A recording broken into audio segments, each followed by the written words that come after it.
Hello, sir. Am I audible?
Hello sir, कोई topic चल रहा है क्या? क्योंकि मुझे आवाज नहीं आ रही है। I think no, ma'am. Okay sir, okay, thank you.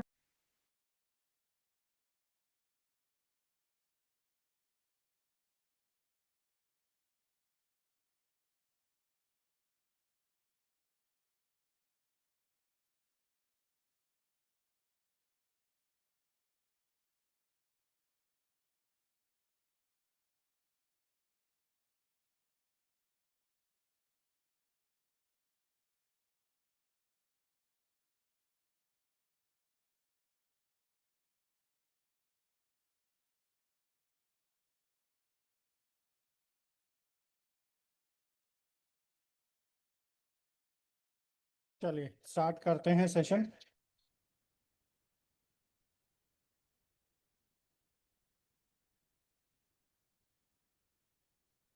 Aparna ma'am या अर्चना मैम आ जाते।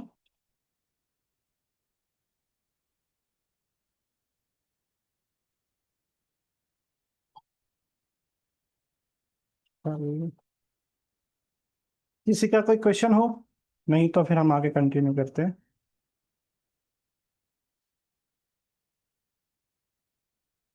मेरी वॉइस तो सब तक आ रही है ना? Okay yes sir, you Prateek. Okay, thank you ma'am.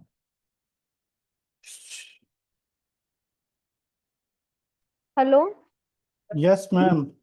Sir, section 1 से सब फॉर्म्स एंड रूल्स वगैरह रिवाइज करा दीजिए। केवल मतलब section wise and forms and rules. Perfect, आप लेते हैं बिल्कुल। आ जाइए ma'am.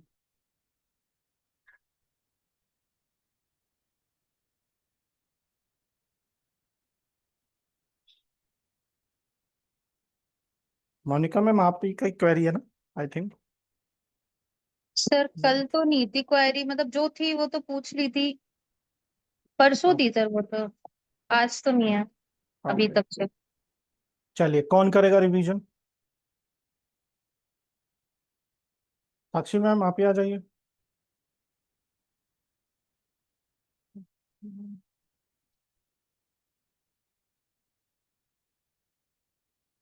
Hello anybody, Ruby ma'am, Pradeep sir, कोई भी आ जाइए।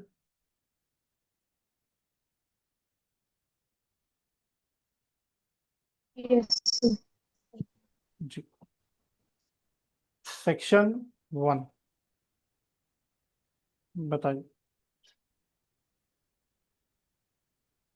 Section 1 sir patent act, patent act. Sir 1 से 6 तक तो फॉर्म तो का है सर, फॉर्म नहीं है। 7 से स्टार्ट है ना सर। अच्छा, आप फॉर्म तो रिवाइज करना चाहते हैं सिर्फ? हाँ, ये भी तरीका अच्छा है। चलो, फॉर्म 1 The किसके लिए यूज forms, होता है? rules और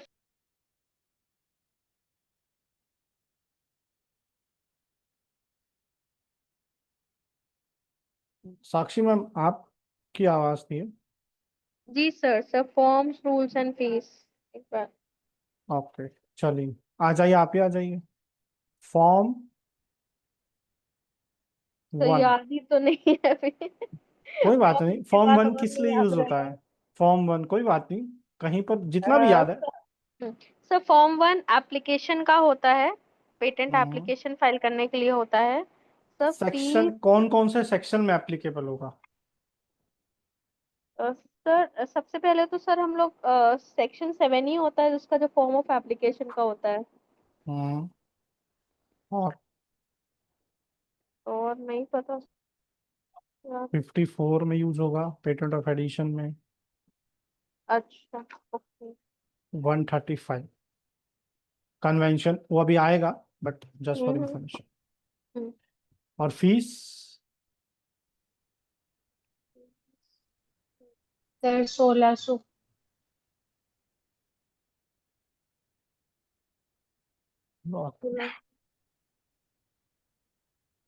रूल? सर इसमें रूल 20 है। सेक्शन 7 में कौन सा रूल है? रूल 10। यस। फॉर्म 2?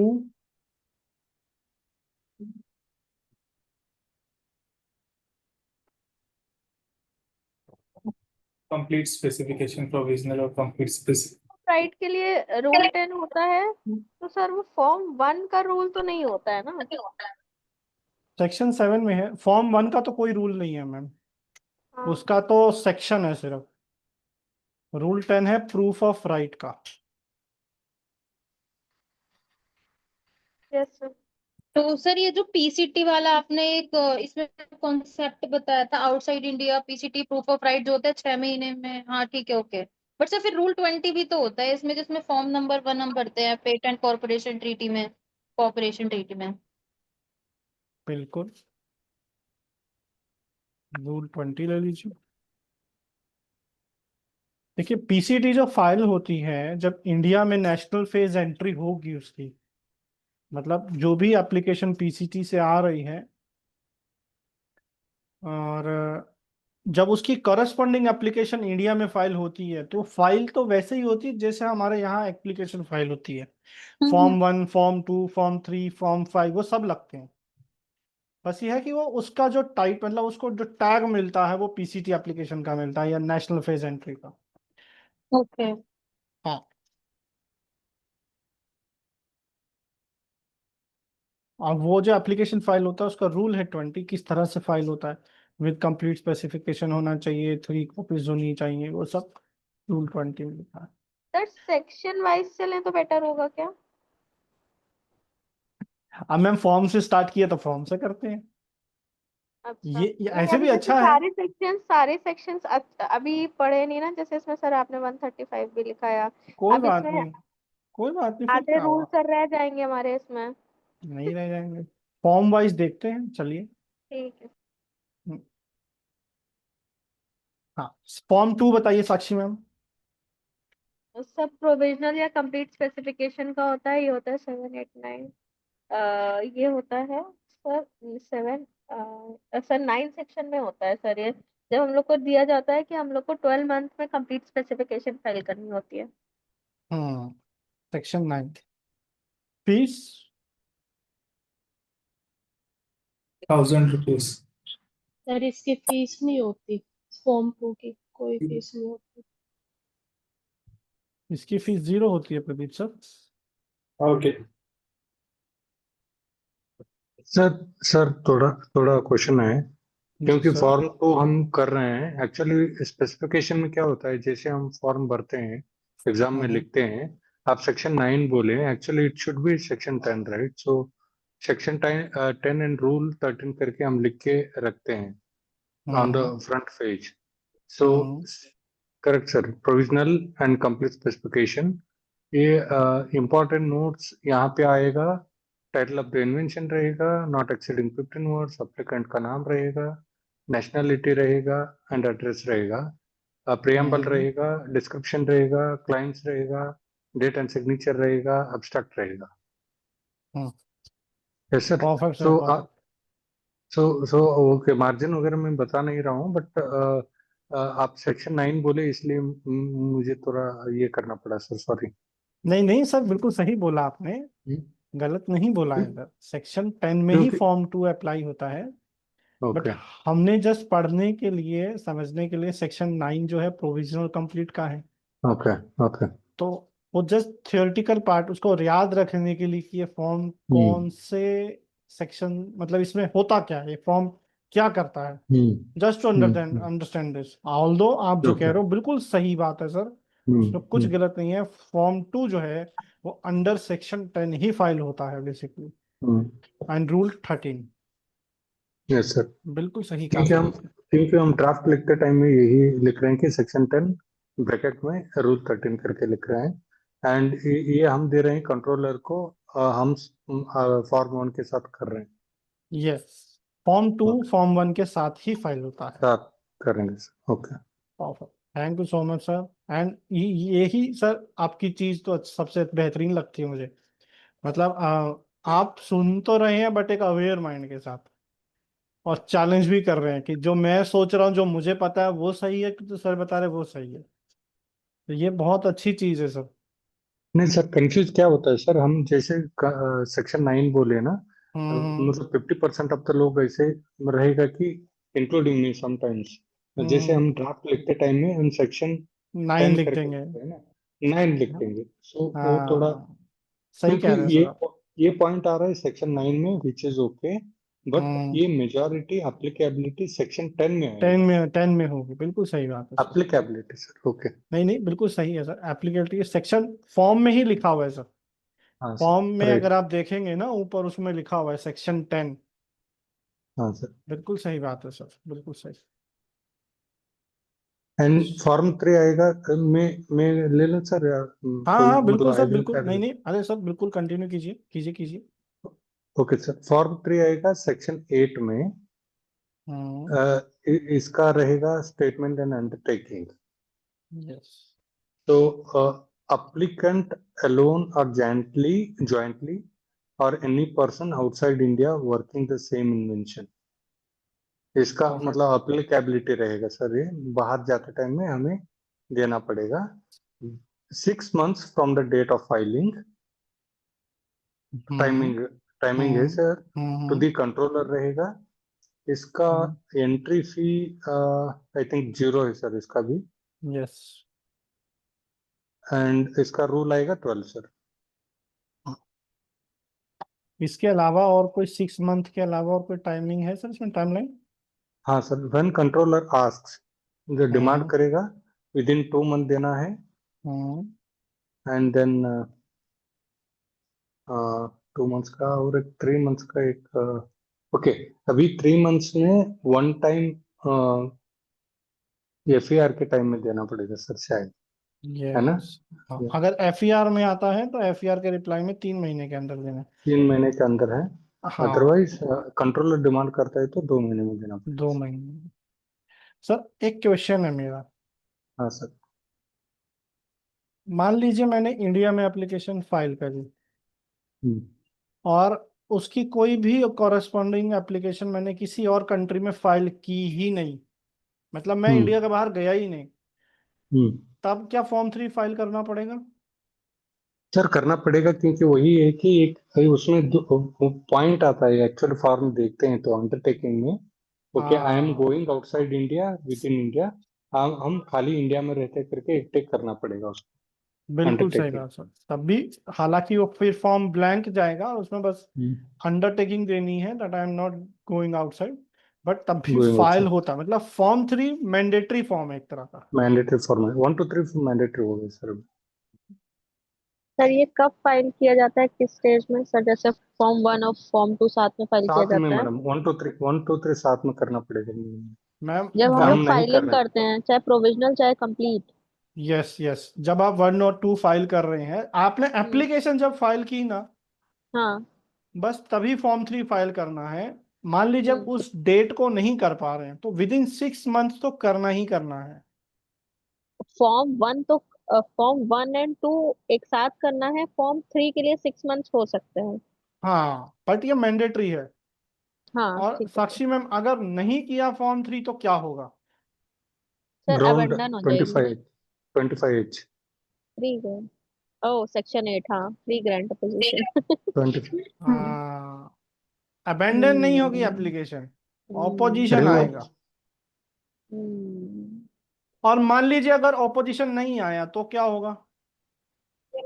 अपोजिशन नहीं आया तो सर पता तब नहीं। एक चीज है जो जरूर होगी, सोचिए, थोड़ा सा 1 मिनट दे रहा हूं, दिमाग लगाइए। कि मान लो आपने फॉर्म 3 फाइल नहीं किया और ऑपोजिशन भी नहीं आया, मान, रिवोकेशन। एक चीज ऐसी है जो जरूर होगी। नहीं पता सर। एग्जामिनेशन रिपोर्ट में आपसे जरूर मांगा जाएगा फिर। Hello, okay. नहीं देंगे तो रिवोकेशन होगी। अच्छा, रिपोर्ट एग्जामिनेशन। ठीक है। कंट्रोलर के अथॉरिटी में आ जाता है ना मैडम। इन केस नहीं देता आओ। है तो इतने कंट्रोलर सारे कैन एक्ट हो गए हैं ना, सब एकदम कंफ्यूजिंग हो गए। रिवोक। इस पे एक क्वेश्चन आया था मैडम लास्ट टाइम, मैंने अच्छा। शायद मिस किया था ये। हाँ क्या था? क्योंकि मुझे मुझे समझ में आया था ये प्रॉब्लम स्टेटमेंट, बट हाँ आंसर करते टाइम में I was not able to link the dot, मतलब कौन सा रूल पे क्या हाँ। करना है करके। So it's okay. some kind of scenario in the paper to saying like okay you are filing outside India, so how as a हाँ। patent agent how do you guide, ऐसा मतलब कुछ तो क्वेश्चन था वो टाइम पे हाँ। बिल्कुल फंडामेंटली क्लियर नहीं था। तो अच्छा, अभी जैसे इस बार अभी पढ़। जैसे सर ये जैसे अभी सर लिंक कर रहे हैं, वैसे ही वो जो आप बता रहे हैं, जैसे आई हैवंट गिवन पेपर, एक भी बार मैंने नहीं दिया है, तो ये आप वैसे ही बता रहे हैं कि ऐसे लिंक होके आता है कि ये सिचुएशन है तो क्या होगा आगे, क्या क्या हो सकता एक्चुअली है आगे। पढ़ना भी वैसा ही मैडम है। अभी सर जो बोल रहे हैं ना सिचुएशन, हाँ पढ़ना जी। भी ऐसा है कि सिनारियो जब हम समझ में आ जाता है ना, तो हम्म। क्वेश्चन भी ऐसा आएगा कि okay as a patent agent, क्योंकि हम दे रहे हैं पेटेंट एजेंट का एग्जाम, करेक्ट। अभी तो हम आपको लोग को आपके अपने पास एक सिनेरियो बताने क्लाइंट, होंगे। आपके पास एक क्लाइंट आ रहा है, जी। Okay he is applying in India and he is also hmm. Applying in outside India. और हम्म। दूसरा सिनेरियो ऐसा रहेगा कि okay he wants to apply only outside India, how do you hmm. As a patent agent how do you guide, और he don't want to apply outside India, what forms you hmm. Will ask. मतलब ऐसा हमें पढ़ते हम्म। Time में ना scenario generate करना पड़ेगा। जैसे हम्म। सर एग्जांपल दे रहे हैं ना, वैसे हमें सिनारियो जनरेट करना पड़ेगा, हम्म। तभी हमारा इसके तो बहुत अच्छे फंडामेंटल्स को। आंसर्स होंगे जो आपने 2 क्वेश्चन बताए हैं। हाँ मैडम। ये जो आपने 2 सिनारियोज बताए हैं, इसके लिए भी हाँ इमीडिएट आंसर नहीं, मतलब ये सब डायरेक्ट क्वेश्चंस नहीं होते ना, तो आपको 5 मिनट देना पड़ेगा सोचने के लिए। तो जितने ज्यादा आई एग्जैक्टली थिंक हम लोग करेंगे। जी जी जी, एग्जाम में। एग्जैक्टली वही होता है मैडम। अब डिक्लेरेशन अभी सेक्शन 7 में भी हम जाएंगे। देर आर जी। सो मेनी सिनारियोस अभी, ओके अभी डिक्लेरेशन देंगे कि नहीं देंगे, कितने दिन में देना पड़ेगा, as a patent agent how do you guide them. And section 9 में भी ऐसा रहेगा कि क्लाइंट है, प्रोविजनल अप्लाई किया है, अभी उसका हम्म। 13th मंथ रनिंग है, so how do you, what do you do as a patent agent, अभी 11th मंथ है, how what do you do. अभी पढ़ते टाइम में एक्चुअली हमें वो सिनारियो खुद जनरेट करना पड़ेगा, देन हमारा फंडामेंटल स्ट्रांग होगा। जैसे रजत सर वैसे भी वो हम्म। अच्छा खासा एग्जाम्पल लेते हैं, तो हमें भी हम्म। पढ़ते टाइम में ना उनका एग्जाम्पल प्लस हमारा भी थॉट एक दो बार डालना पड़ेगा। डालना होगा। ओके। क्योंकि मैं भी अभी 15 या 20 सेक्शन में अटका हूँ, तो हम्म। so देखना पड़ेगा। Sir sorry, continue please. अरे नहीं सर, मैं I was listening your discussion, that was really good sir. Hmm. तो हाँ, हम कहाँ पर थे सर? हाँ, अगर सेक्शन मान 3 लीजिए, हम हाँ, ऑपोजिशन नहीं भी आया जी। तो क्या होगा साक्षी मैम? सर वही कि एग्जाम कंट्रोलर फिर मांगेगा रिक्वेस्ट एग्जामिनेशन करेगा। रिपोर्ट में तो मांगेगा ही मांगेगा फिर वो आपसे, हम्म। है हम्म। ना, क्योंकि it's one of a mandatory form. Hmm. बहुत बढ़िया। हाँ सर, अभी आपने एक क्वेश्चन पूछा मैम से डिस्कशन के दौरान। एक सिनेरियो है, चलिए इसको हम डिवाइड करते हैं क्वेश्चन को। नेक्स्ट पेज लेते हैं सर। मैम एक पर्सन 1 है जी। और एक पर्सन 2 है और एक पर्सन 3 है। Person 1 wants to file only in India.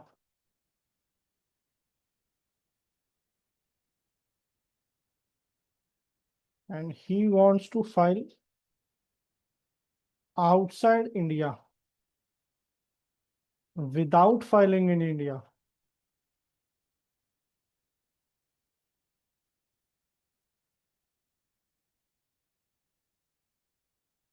And he wants to file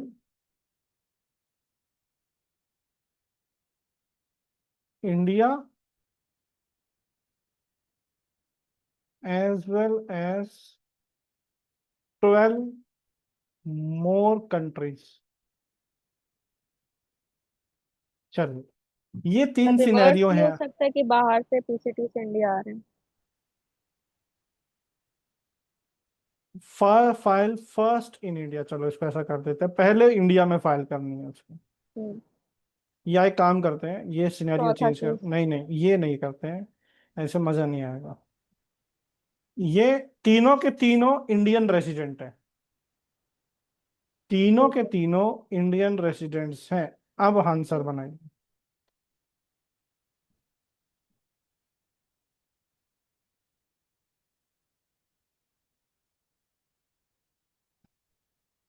Sir, I will just listen. Maybe.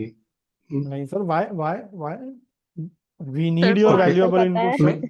Sir. नहीं, मेरा टिप रहेगा कि इसमें सिक्रेसी डायरेक्शन का भी एक पॉइंट आएगा सेक्शन यस 39 का, यस, तो वो टिप है अभी इंटरलिंकेज।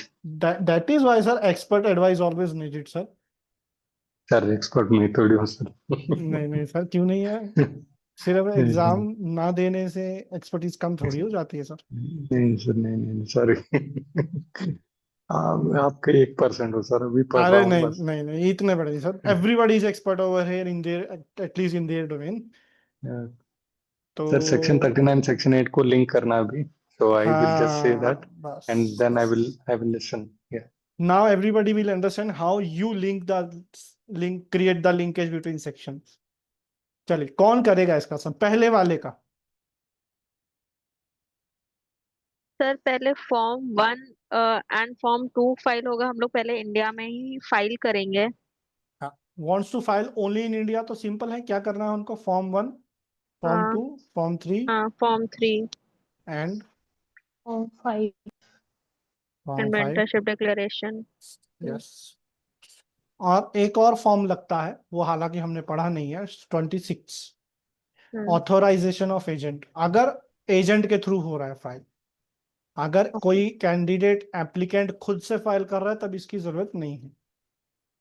चलो, तो ये तो सिंपल एप्लीकेशन फाइल हो गई इंडिया में, जी sir. Either with form. Application कैसे कैसे फाइल हो सकता है, आइदर आइदर विद। प्रोविजनल या प्रोविजनल और कंप्लीट स्पेसिफिक। बहुत बढ़िया रोबी मैम, आइदर प्रोविजनल और कंप्लीट स्पेसिफिकेशन। चलो, और इसमें कोई बहुत ज्यादा नहीं है, 3 को तो हम मैंडेट जो है नॉट फाइलिंग इन इंडिया के क्लॉज के साथ अंडरटेकिंग दे देंगे, नॉट फाइलिंग आउटसाइड इंडिया। ये एक सिनेरियो हो गया। अब यहां पर आइए सेकंड में, he wants to file outside without filing in India. अब क्या करना पड़ेगा उसको? Ruby ma'am, yes sir. Person 2 के लिए अब हमें क्या करना होगा? आप एज अ पेटेंट एजेंट क्या एडवाइस देंगे? सर कंप्लीट स्पेसिफिकेशन के लिए लाइक पीसीटी में फाइल कर सकते हैं, विद फॉर्म 3 फाइल करना पड़ेगा उनको। यहाँ पे वो तो इंडिया में ही करना पड़ेगा ना। कौन सा फॉर्म? फॉर्म 3 स्टेटमेंट अंडरटेकिंग वाला सर। Okay, and form 2 25। और फॉर्म फॉर्म 1 बट क्यों मैम? और रूबी मैम, क्यों? फॉर्म 25। आपकी वॉइस कट रही है मैम, रूबी मैम आपकी वॉइस कट रही है। Sir hello, yes sir. आपकी वॉइस, ऑडिबल? हाँ हाँ, Ruby ma'am, yes sir. Question में पर्सन 2 जो है, he wants to file outside India without filing in India. वो इंडिया में फाइल नहीं करना चाहता, उसको सीधा बाहर जाना है। उनको परमिशन लेनी पड़ेगी पहले। परमिशन तो लेनी पड़ेगी ना sir.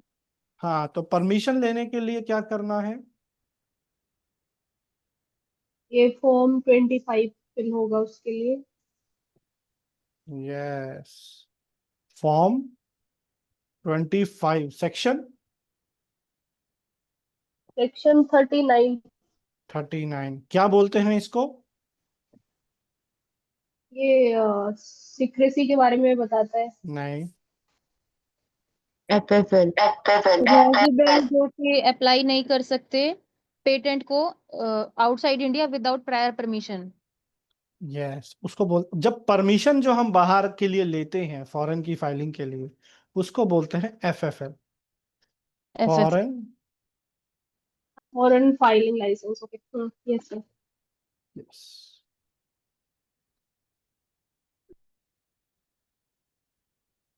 Foreign filing licensing, that means we are applying for FFL। और कितने दिन में रिस्पॉन्स आता है मैम इसमें?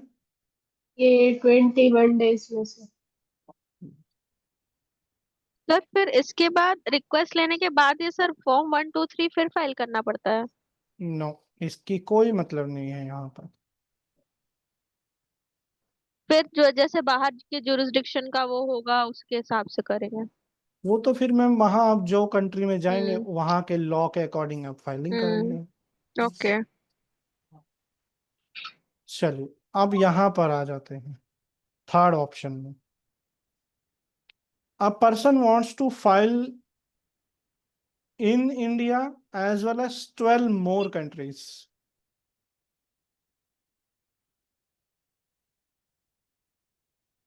बताइए कौन करेगा इसका आंसर?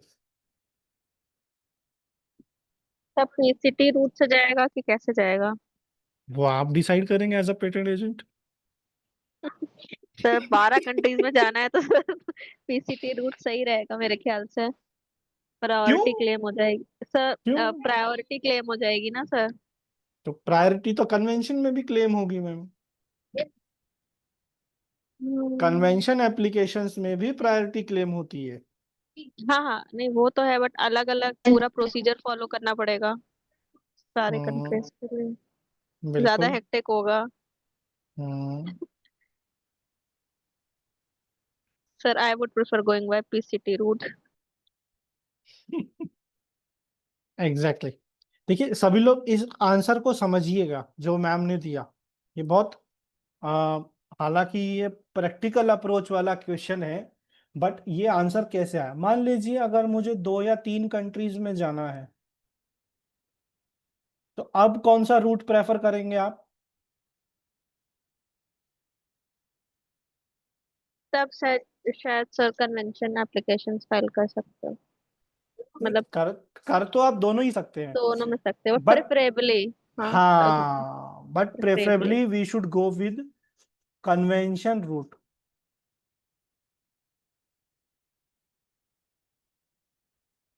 चलिए, तो इसका पूरा प्रोसेस बताइए मैम, कैसे होगा?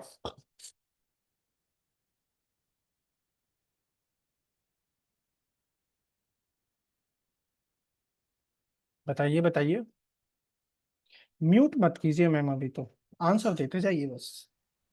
जी sir.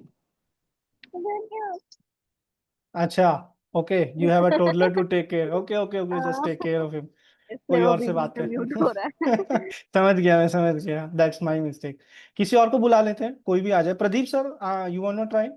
Pradeep Pal sir, Pradeep H sir, Kirti ma'am, Archana ma'am, कोई भी आ जाए, रूबी मैम। ट्राई एक बार। जी जी जी, फॉर्म।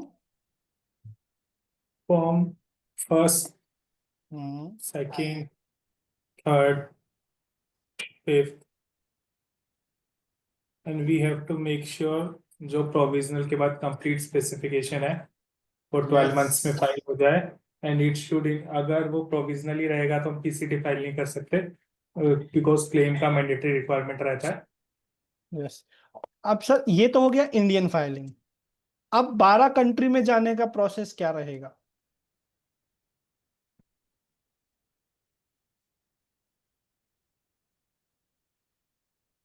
चलिए कोई बात नहीं, हो सकता है अभी शायद आपका पीसीटी वो फाइल, हाँ, पीसीटी फाइल करेंगे अब हम।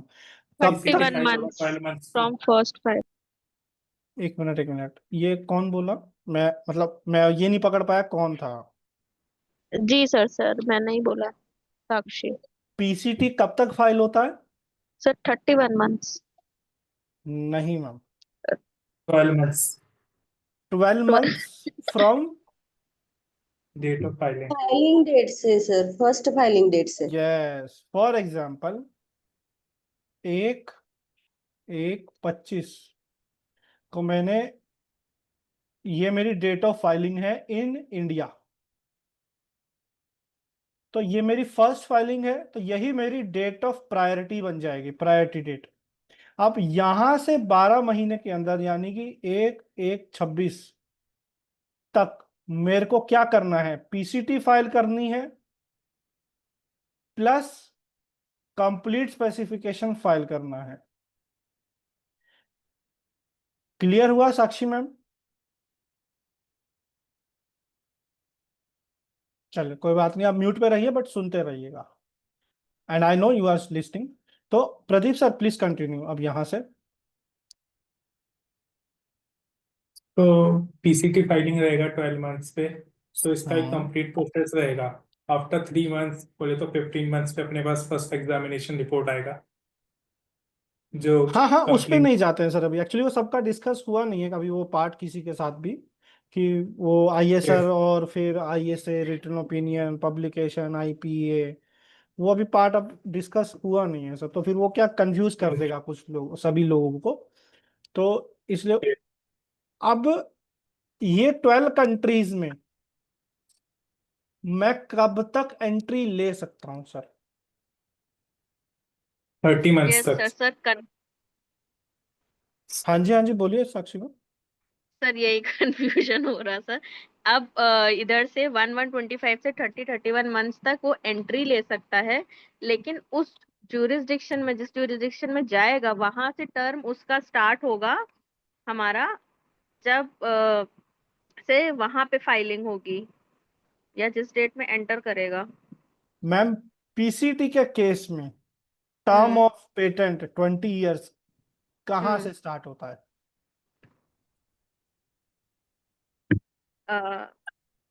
Date of PCT filing. Yes. National phase. No sir no. Sir जिस दिन हम लोग ने, जैसे इसमें हम लोग ने 1126 को करी है ना पीसीटी, तो सर टर्म यहाँ से ही हाँ स्टार्ट होगा जिस दिन हम लोग पीसीटी करेंगे। एग्जैक्टली, आप जिस भी कंट्री में जाइए, Archana ma'am, very well done Pradeep sir, हाँ, मतलब यस सर। बहुत सटीक, आपको एकदम क्लैरिटी के साथ पता है सब कुछ, I really appreciate that sir. आपने एग्जाम्पल बिल्कुल क्लियर बोला कि पीसीटी फाइलिंग जिस दिन हो गई, आप देखिए ये जो 12 कंट्रीज है ना, इसमें नेशनल फेज एंट्री में आप 31 मंथ्स में ले सकते हो फ्रॉम प्रायोरिटी डेट, बट उन सभी कंट्रीज में आपका जो टर्म है, टर्म ऑफ पेटेंट, वो इस डेट को शुरू हो चुका है। ये पॉइंट क्लियर हुआ अर्चना मैम? आई थिंक कुछ गलत कंफ्यूजन था इसमें। हाँ सर, सर ये कंफ्यूजन। ये 30 मंथ्स होता है या 31 होता है? सर कुछ कंट्री 30 मंथ्स लेती हैं, कुछ कंट्री 31 मंथ्स लेती हैं। हम इंडिया में 31 मंथ की टाइमलाइन को फॉलो करते हैं। ओके।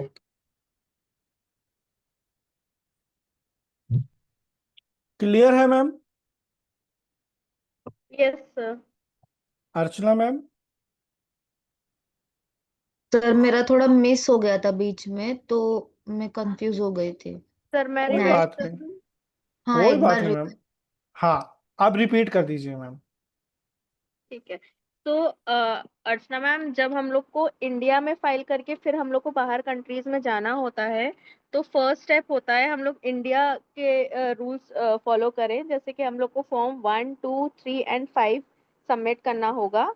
एंड देन हम लोग को, अगर हम लोग ने प्रोविजनल स्पेसिफिकेशन फाइल करी है, देन विद इन 12 मंथ्स हम लोग को PCT application file, complete specification file करना होगा।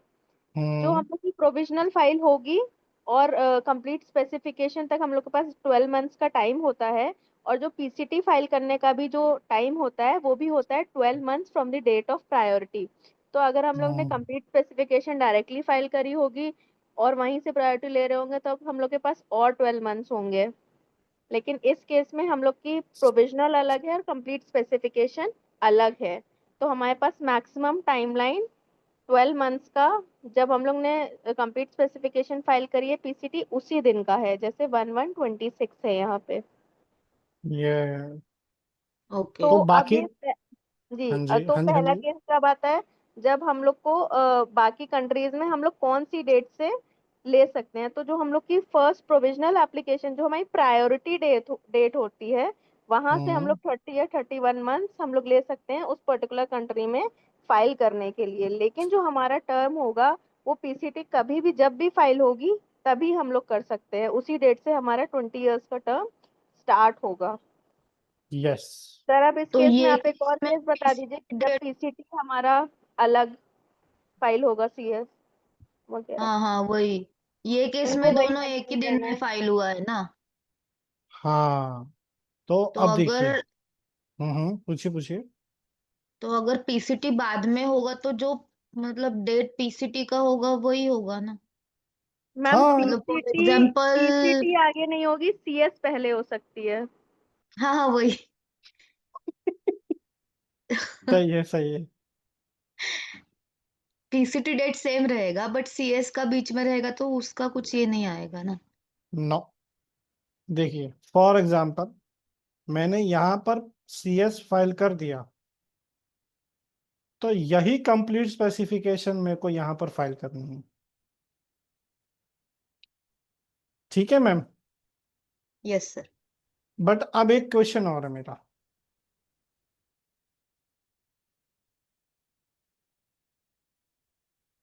कि अगर मान लीजिए ये जो डेट है, मान लीजिए बीच में कोई एक 1/10/25, मैंने इस डेट को पीसीटी फाइल करना चाहता हूं, तो अब मेरे पास कितना टाइम बचा है कंप्लीट स्पेसिफिकेशन को फाइल करने का? 9 मंथ्स का। मतलब इससे पहले कंप्लीट होना ही चाहिए ना? यस। क्यों क्यों, रीजन बताइए मैम। पीसीटी फाइलिंग के लिए कंप्लीट स्पेसिफिकेशन होना कंपलसरी है। प्रोविजनल को पीसीटी फाइल नहीं कर सकते। यस, तो पीसीटी की डेट से पहले आपकी कंप्लीट फाइल हो जानी चाहिए। ठीक है ma'am? Yes sir. And sir, Sakshi? इसमें फिर सर्टिफाइड कॉपी वाला भी आएगा क्या? प्रायोरिटी डॉक्यूमेंट जो रहते हैं। हाँ, वो आप बाद में दे सकते हैं, वो प्रॉब्लम नहीं है, वो एक अनदर इशू है, वो टाइमलाइन है पूरी पीसीटी की। प्रायोरिटी डॉक्यूमेंट आप तब देते हैं जब नेशनल फेज एंट्री आप ले चुके होते हैं। हाँ। और इंडिया में प्रायोरिटी डॉक्यूमेंट तब जरूरत पड़ती है जब आप बाहर से कोई पीसीटी इंडिया में आते हैं, तो वो बता उनको देना पड़ता है प्रायोरिटी डॉक्यूमेंट। अपनी तो एप्लीकेशन इंडिया में ही है। ओके। जी। चलिए, अब एक और क्वेश्चन है मेरा, ये तो क्लियर हो गया सभी के लिए।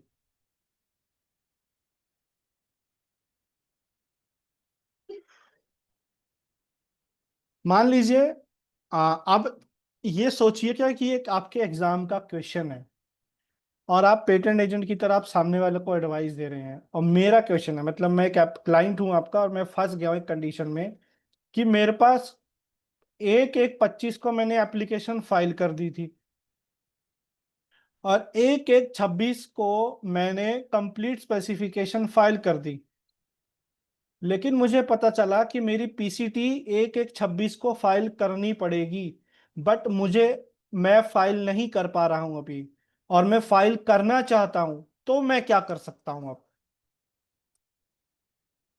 क्वेश्चन समझ में आया सभी को? तो एक बार हैंड रेज कर दीजिए या थम्स अप दे दीजिए। एक बार रिपीट कर।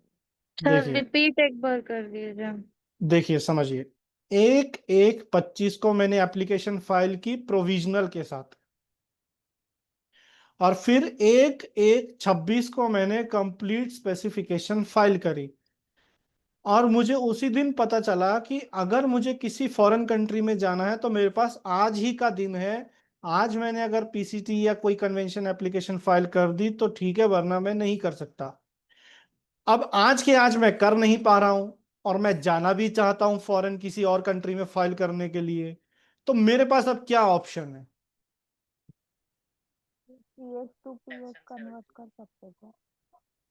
तो मैम अबेंडन हो जाएगी, क्योंकि 12 महीने के अंदर कंप्लीट फाइल होनी चाहिए, चाहे आप CS को PS में कन्वर्ट करिए। एक्सटेंशन सॉरी रूबी मैम, कुछ कहा? एक्सटेंशन?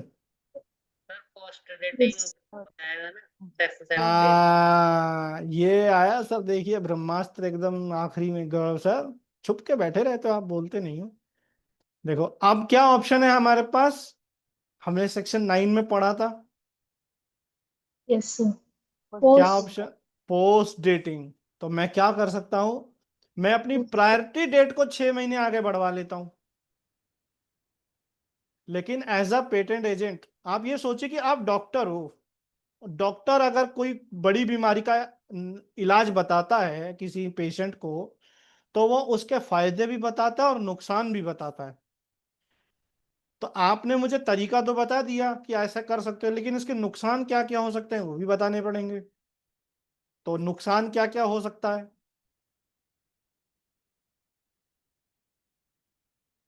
प्रायोरिटी लॉस होगा।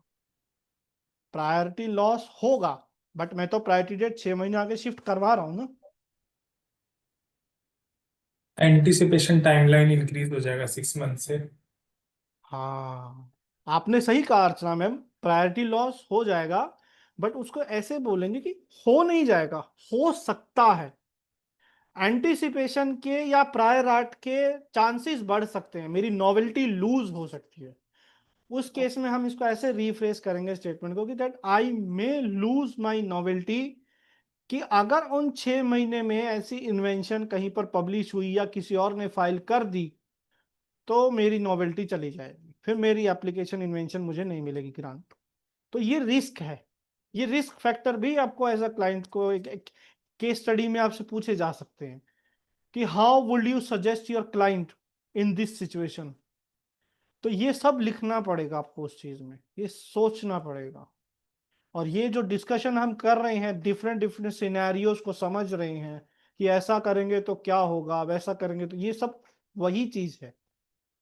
That is why these discussions are very necessary.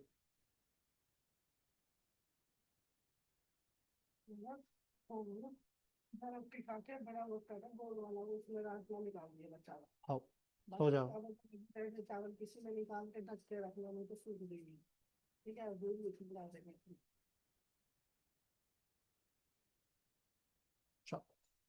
Clear है ma'am, Archana ma'am, Pradeep sir, Gaurav sir? Gaurav sir हाँ, वेल डन। हाँ सर, मतलब I was waiting for someone to, और एकदम से आप आया। वैसे आप बोलते नहीं है ज्यादा, बट बोला तो एकदम खत्म कर दिया है। Sir yes ma'am. Sir post dating में हम लोग ने इसकी जो प्रायोरिटी डेट है वो हम लोग ने 6 मंथ शिफ्ट कर दी, बट अगर हम लोग बाकी डेट सेम रखेंगे तो हम लोग को कन्वेंशन कंट्री में जाने का टाइम 31 मंथ्स बढ़ जाएगा। मतलब यस, 31 मंथ्स का ड्यूरेशन होगा, वो बढ़ जाएगा। बढ़ जाएगा, बट पीसीटी फाइल करने से पहले पोस्ट डेटिंग करवानी पड़ेगी आपको। अच्छा ठीक है चार्जेस सर। तो बढ़े। पीसीटी अगर आपने फाइल कर दी फिर पोस्ट डेटिंग क्यों करवाओगे आप? ओके। और मान लो अगर आपने करवा भी ली, मतलब पीसीटी फाइल कर दी, हाँ। तब पोस्ट डेटिंग नहीं कर सकते आप, फिर प्रायोरिटी डेट चेंज नहीं कर सकते आप, क्योंकि वो पीसीटी एप्लीकेशन में प्रायोरिटी डेट जा चुकी है। यस अर्चना मैम। न्यू पॉइंट पता चला। अर्चना मैम, बोला। मैम या तो आपकी लास्ट वॉइस डे कट रही है, अगर पोस्ट डे आपकी वॉइस कट रही है मैम। अभी आ रहा नहीं, आ तो रही है बट टूट टूट के आ रही है। है, हेलो। लिंक क्या आ रहा है? हेलो। हाँ जी हाँ जी, अभी आ रही है मैम, प्लीज बोलिए। लास्ट डे पे भी अगर हम पोस्ट डेट करेंगे तो वो हो सकता है क्या एप्लीकेबल? लास्ट डेट तक हाँ आपका मतलब जैसे कु- इसमें कु- 1/1/26 को सीएस का लास्ट डे है, हाँ। तो उसी दिन पोस्ट डेटिंग एप्लीकेशन किया तो सेम डे उसका पोस्ट डेटिंग का प्रोसेस चालू होता है। प्रोसेस चालू हो जाता है मैम, कंट्रोलर डिसीजन देगा तो टाइम थोड़ा ले सकता है वो।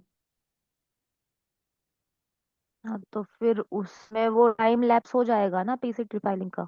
नहीं, ऐसा नहीं है, या नहीं? ऐसा नहीं होता है।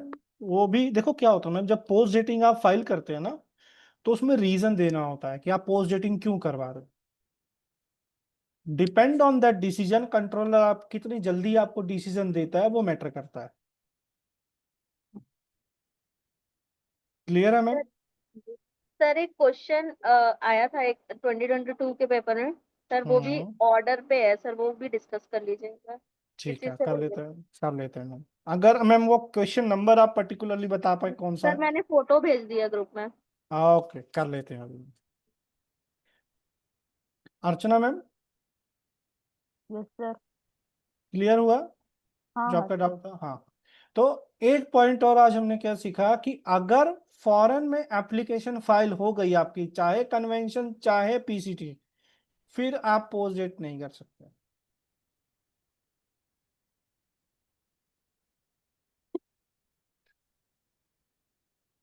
रिपीट करना सर ये वाली लाइन।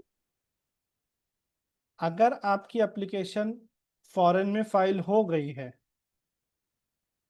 पीसीटी या कन्वेंशन, तब आप पोस्ट डेटिंग नहीं करवा सकते।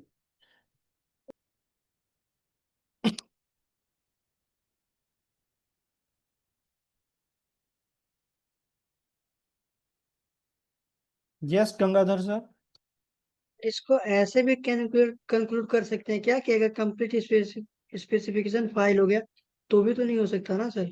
लाइक नहीं अगर नहीं, तब फॉरेन में तब जाना हो, है तब हो तो सकता है कंप्लीट तो सर, फाइल करना पड़ेगा। कंप्लीट तो हो अगर सकता है। फॉरेन में हम्म। अगर फॉरेन में जाएंगे तो सर कंप्लीट तो फाइल करना पड़ेगा। हाँ, बट अच्छा फॉरेन में कंप्लीट। नहीं जाना है सर, तो क्या कंप्लीट फाइल नहीं करना पड़ेगा? हाँ तब भी तो 1 साल के अंदर करना है ये सब। तब तो करना ये ही है। Sir, sir okay sir.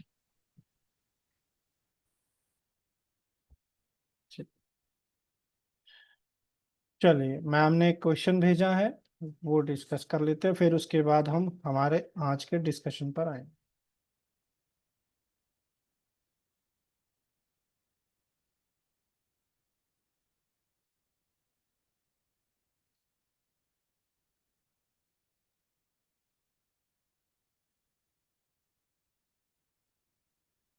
जी, साक्षी मैम रीड कीजिए question.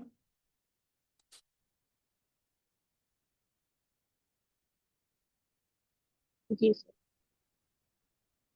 Your client IP India Inc. wishes to file a PCT application claiming priority from an application that they are going to file in India. If they wishes to utilize the time limits available under PCT to the fullest extent, what how will you organize the following items related to this PCT application in most likely chronological order? हम्म। इसके लिए ma'am PCT की timeline आपको पूरी पढ़नी पड़ेगी। मतलब अभी जितना पढ़ा है उसके अकॉर्डिंग सर। उसके अकॉर्डिंग आप कैसे आंसर देंगे समझिए। आप हम्म। ये समझिए कि पीसीटी आपकी इंडिया ही की ही फाइलिंग है। हम्म। अब फाइलिंग जब आप इंडिया में करते हैं तो उसमें कौन कौन से इवेंट्स हैं और वो हम्म। किस क्रोनोलॉजिकल ऑर्डर में होते हैं, वैसे सोचिए। हम्म। सो सर सबसे पहले हम लोग ने प्रायोरिटी फाइल करी इंडिया में। ठीक है, ये फर्स्ट आ गया, इंडिया की हाँ तो फाइलिंग हो गई। सेकंड वाला, हाँ सेकंड वाला फर्स्ट आ गया, सी ऑप्शन हट गया। फिर उसके बाद हम लोग ने प्रायोरिटी फाइल कर दी, तो उसमें कहीं भी कंप्लीट स्पेसिफिकेशन का कुछ नहीं गिवन है। तो हम ठीक लोग है। ने मान लिया जब फाइल किया तो तभी उसने कंप्लीट स्पेसिफिकेशन फाइल किया। अब हम्म। उसको पीसीटी एप्लीकेशन फाइल करनी पड़ेगी 12 बिल्कुल सही मंथ्स बात। में। बिल्कुल तो सही शायद बात। फर्स्ट आएगा उसके बाद। बिल्कुल। तो अब आ गया 2 और 1, तो ये और हाँ ये, ए हट ए गया। भी कट गया। हाँ अब हम लोग ने पीसीटी फाइल कर ली। हम्म। हाँ अब फिर हम लोग नेशनल फेज में जाएंगे। नहीं, पहले हाँ। पहले अब आप सोचिए। पब्लिकेशन होगा सर, यस, आप, पीसीटी का। इसीलिए मैंने बोला मैम, बिल्कुल वेरी गुड हम्म। गंगाधर सर, मजा आ गया कि हम्म। आप सोचिए इंडियन एप्लीकेशन का क्रोनोलॉजिकल ऑर्डर क्या होगा। अब जैसे हम लोग ने इसमें 1-1, जैसे हम लोग ने जो एग्जाम्पल लिया था उसमें 1/1/26 को भी हम लोग ने पीसीटी फाइल करी। हाँ, तो अब हम लोग ने पीसीटी पहले इंडिया में पब्लिश करेंगे फिर हम लोग बाहर जा सकते हैं। इंडियन एप्लीकेशन तो पहले पब्लिश होगी ना मैम, तभी तो बाकी का काम शुरू होगा, बिना पब्लिकेशन के ग्रांट कैसे होगी। नहीं नहीं नहीं सर, थोड़ा कंफ्यूजन हो रहा है मेरे को।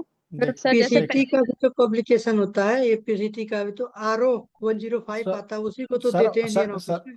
होता है सर, होता है, बट अभी पढ़ा नहीं है सर किसी ने, आप जानते हैं, इसलिए आप आंसर दे पा रहे हैं सर।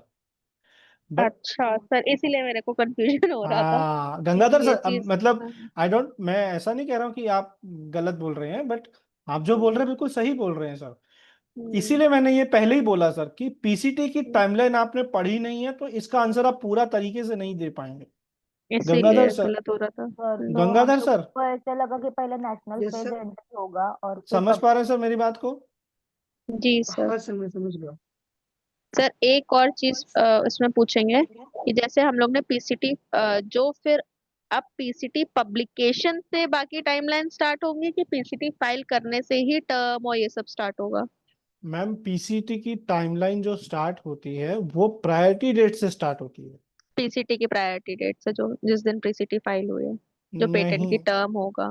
प्रीवियस। पीसीटी की प्रायोरिटी डेट क्या होती है। नहीं सर, मतलब जैसे कन्वेंशन कंट्री में गया तो उस पेटेंट की जो टर्म होगा उस पेटेंट का, वो हम्म। जिस दिन पीसीटी फाइल हुआ है उस दिन से होगा, हाँ फाइलिंग ऑफ पीसीटी इंटरनेट। हाँ बिल्कुल। उसका पब्लिकेशन से कोई लेना देना नहीं है। नहीं है, टर्म का फाइलिंग डेट से लेना देना होता है, पब्लिकेशन से नहीं होता है। हाँ तो सर अगर, लेकिन कन्वेंशन कंट्री में जाना जो स्टेप है वो पीसीटी पब्लिकेशन के बाद ही कर सकते हैं ना, मतलब तो हम लोग को फिर। नहीं, ठीक है सर, समझ गए। ऐसा तो नहीं। सर इसमें इस क्वेश्चन के अकॉर्डिंग तो है ना सर 3। क्रोनोलॉजिकल ऑर्डर क्या होता है, देखिए, ये आपने मान लीजिए इंडिया में फर्स्ट फाइल किया है, हम्म। आप 1/1/26 के अंदर आपने पीसीटी फाइल किया। हम्म। गंगाधर सर, थोड़ा सा हेल्प यस करेंगे सर। मेरी यहाँ पर। Yes sir. पब्लिकेशन कब तक हो जाएगा सर यहाँ से। सर पीसीटी का पब्लिकेशन का एग्जैक्ट तो डेट तो नहीं पता, but I think sir 6 to 7 month में हो जाता है। एग्जैक्ट 18 मुझे मंथ्स नहीं में पता। होगा sir, from file first filing date. नहीं, ये तो वही चीज होती है सर यहाँ पर भी। ये जो डेट है, ये एप्लीकेशन, ये आपकी प्रायोरिटी डेट है, priority date of application, this application, ये डेट ऑफ फाइलिंग है। पीसीटी यस जिस सर। दिन फाइल होती है उसको बोलते हैं date of filing of international application. PCT international application होती है, किसी कंट्री में फाइल नहीं होती है। ये हाँ आप ये एक तरह सर। से समझ लीजिए कि साक्षी मैम, आपके लिए जी। पर्टिकुलर, कि ये एक आप ऐसा समझ लीजिए कि पूरी दुनिया का ऊपर एक छाता है। वहां पे आपने फाइल कर दी पीसीटी। अब वहां से नीचे आना है आपको किसी किसी अलग अलग कंट्री में, मतलब पूरी दुनिया में आपने पहले सुप्रीम पावर के पास एक पहली इंटरनेशनल एप्लीकेशन फाइल कर दी सिंगल। उसकी प्रायोरिटी डेट कहां से आएगी? इस एप्लीकेशन से।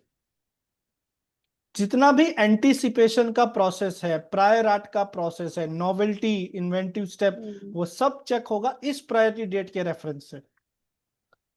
बट जो टर्म स्टार्ट होगा जब आप किसी कंट्री में जाएंगे वो यहां से स्टार्ट होगा, from the date of filing of international application. Clear हुआ साक्षी मैम? जी सर। और पीसीटी की जितनी भी टाइमलाइंस हैं वो सब प्रायोरिटी डेट से स्टार्ट होती हैं। जैसे ही इंडिया की जो पब्लिकेशन है वो 18 महीने में होती है,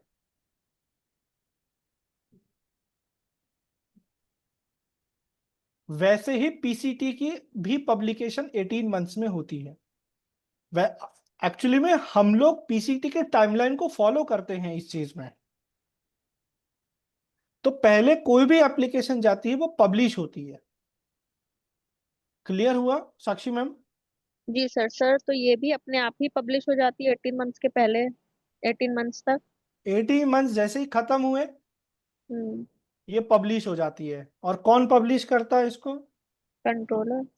वाइपो। नहीं, वाइपो करता है। वाइपो। इंटरनेशनल एप्लीकेशन का पब्लिकेशन वाइपो करता है, इंटरनेशनल ब्यूरो। ठीक है मैम? तो थर्ड स्टेप आएगा ये। फिर आप किसी नेशनल फेज कंट्री में एंट्री लेंगे, फिर वहां पर आपको ग्रांट मिलेगा। क्लियर है मैम? तो ऑप्शन आ गया बी। साक्षी मैम क्लियर हुआ?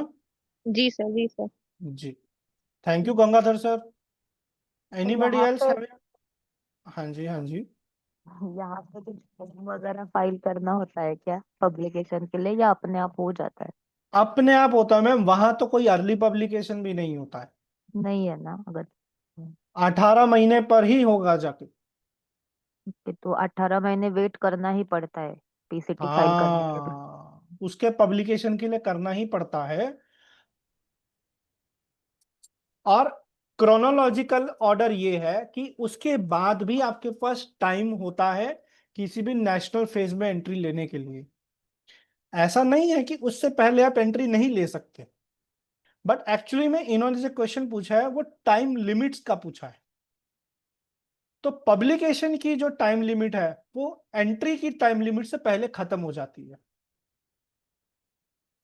समझ पा रहे हैं मैम? क्वेश्चन की फ्रेमिंग जो इन्होंने की है ना वो उस जी। माइंडसेट के साथ की है कि करके ऐसा नहीं है कि पब्लिकेशन से पहले आप किसी कंट्री में नेशनल फेज एंट्री नहीं ले सकते, ले सकते हैं।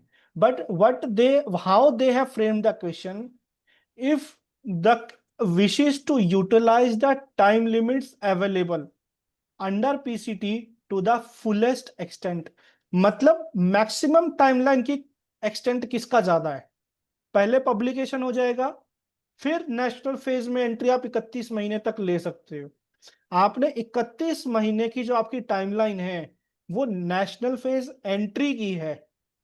उसके बाद वो कंट्री आपको ग्रांट देने में कितना टाइम लगाती है उसकी उसकी भी कोई लिमिट नहीं है, वो उनके लॉ पर डिपेंड करता है।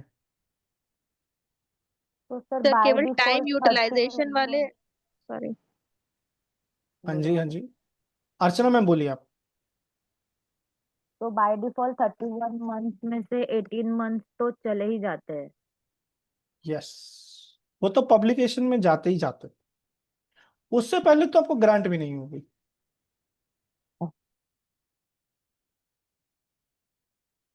जी साक्षी मैम।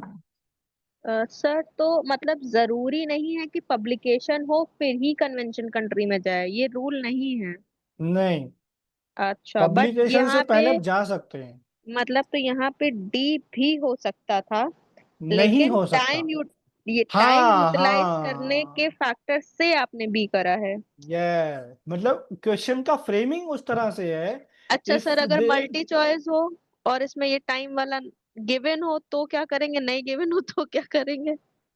मैम ऐसा वैसे देखिए, ऐसा जो कंट्रोवर्शियल क्वेश्चन है ना वैसा तो बनता नहीं है आना, छोड़ इतना तो देना बनाने इसको। वालों को भी पता होना चाहिए। बट हाँ। अगर ऐसा हुआ, फिर हम्म। एक चीज देखिए कि ए और सी तो हम्म। गलत ही जी। है ना, क्योंकि टू हम्म। ऑप्शन तो ठीक है। अब फाइलिंग से पहले आप एंट्री कैसे ले लोगे, आप समझ जी। रहे हो? ये इसलिए गलत है, ये इसलिए गलत है कि पहले पीसीटी फाइल करोगे फिर इंडिया में करोगे तो स्टेप ही गलत हो गया, हम्म। क्रोनोलॉजिकल ऑर्डर ही गलत है।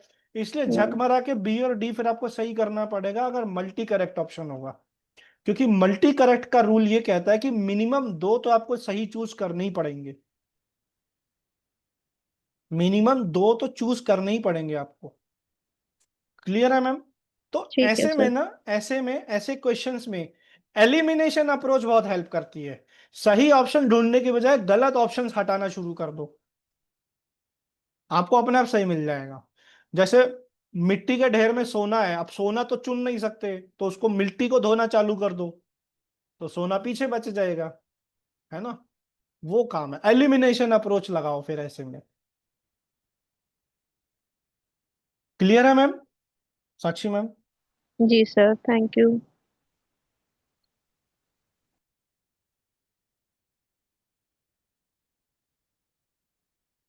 हाँ चलिए।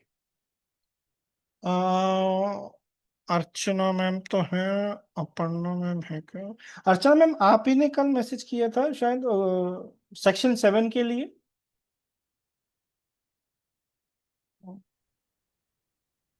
नहीं, कल किसी का मैसेज आया था। अपर्णा मैम ने करा था। हाँ वो आज आए नहीं, तो पर्टिकुलर उनके कुछ डाउट्स होंगे तो वो हम जरूर पूछते। चलिए कोई बात नहीं, 10:30 हो गया तो हम अपना अपन अगले नेक्स्ट टास्क पर पहुंचते हैं। आज हमें डिस्कस करना था कैरेक्टराइज्ड इन दैट, और फिर उसके बाद हम डिस्कस करेंगे अगर टाइम बचा प्रोसेस क्लेम्स का स्ट्रक्चर।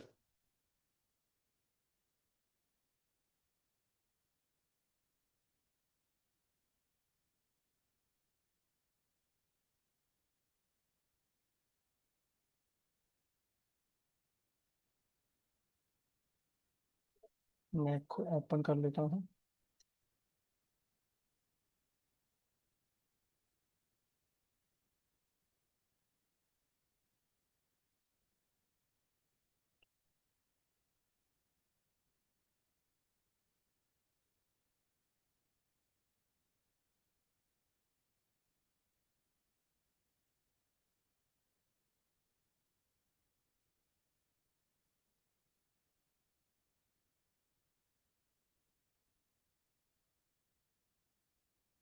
जी स्क्रीन विजिबल है मैम मेरी? यस सर, थोड़ा जूम करना पड़ेगा। अभी ठीक है? Yes sir. थोड़ा सा मैम जूम आउट करना पड़ सकता है। हाँ, थोड़ा नहीं नहीं, चलेगा। ये क्वेश्चन नहीं है।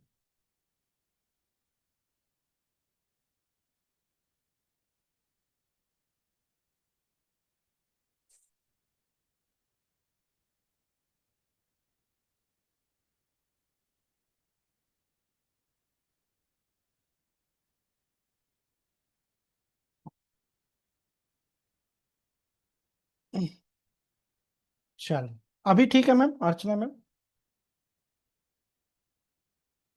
Yes sir. चलो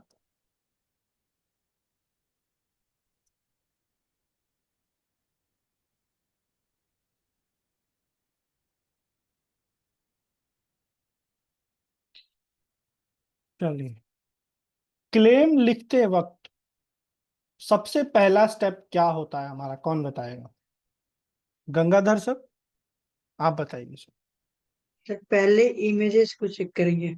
ये बहुत ही बढ़िया सर। तो ये वाला एग्जांपल हमने लिया था सर कल, यस सर। तो इसी को लेते हैं अब आगे। देखिए अब इमेज हमने देख लिया, हमें पता है 1 2 3 4 5 क्या है, वो हमने कल प्रोडक्ट क्लेम भी लिखा था सर। तो आज हम सबसे पहले देखते हैं प्रोसेस क्लेम्स कैसे लिखते हैं सर। ठीक है सर? देखिए अब हमें ये पता है कि ये फर्स्ट पार्ट है, ये सेकंड है, ये जो है ये सेकंड पार्ट है,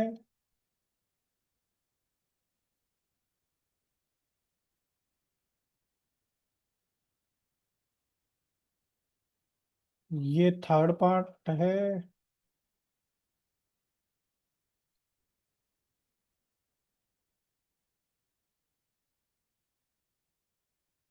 ये फोर्थ पार्ट है सर,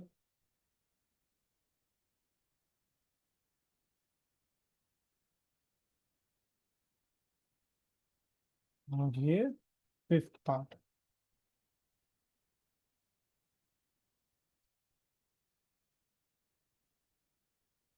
ये फिफ्थ पार्ट है, करेक्ट।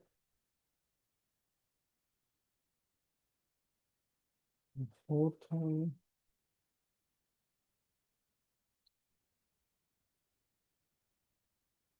ये सेकंड है। चलो, तो हमने कलर कोड कर दिया इसको। अब हमें बनाना है प्रोसेस क्लेम सर। देखिए, प्रोसेस क्लेम के लिए सबसे पहले जो हमें देखना है, ये हमने फिगर तो देख लिया, अब हमें सर्च करना है आईएनजी वर्ब।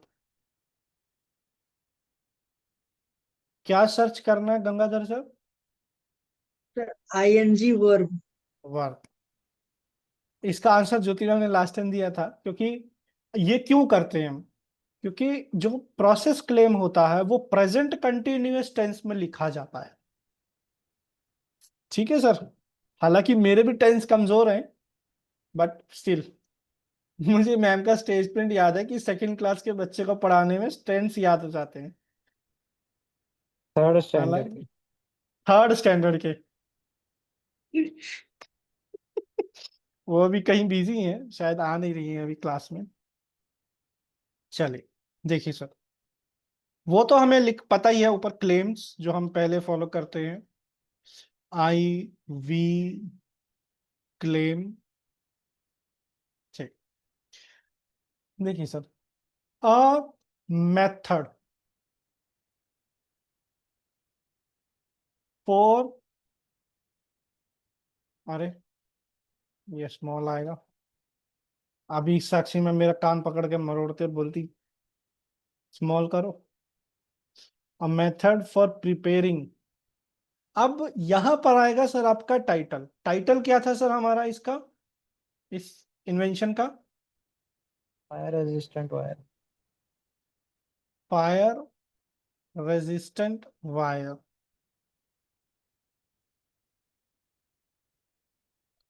कॉमा कंप्राइजिंग,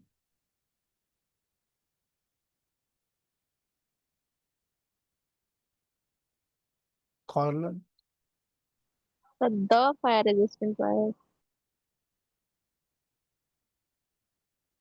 अच्छा, वो आप अगर प्रोडक्ट के बाद प्रोसेस लिखेंगे तो नहीं तो अगर पहले भी कंप्राइजिंग। लिखेंगे तो अ होगा ना, अ फायर रेजिस्टेंट वायर, अगर फर्स्ट टाइम डिफाइन करेंगे तो। अच्छा यहाँ पर, अच्छा हाँ हाँ हाँ, ये सही कहा। हम्म।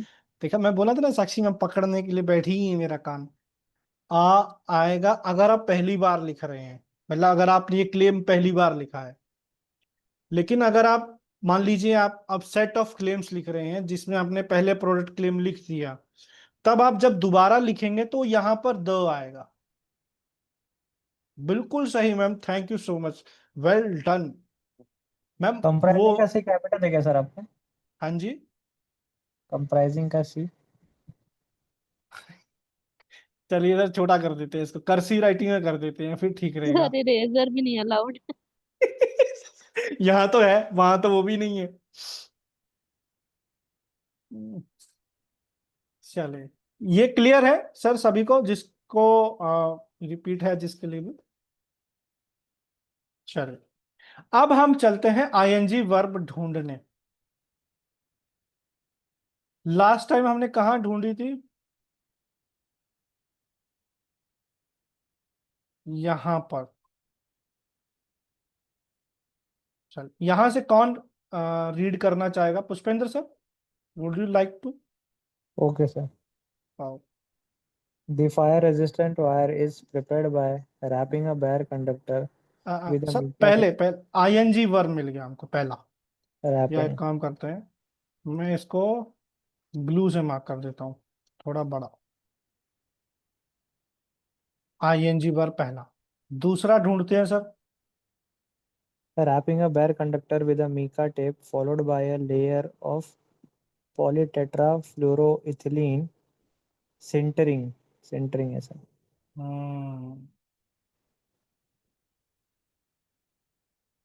Sintering the PTFE layer and extruding आ गया सर.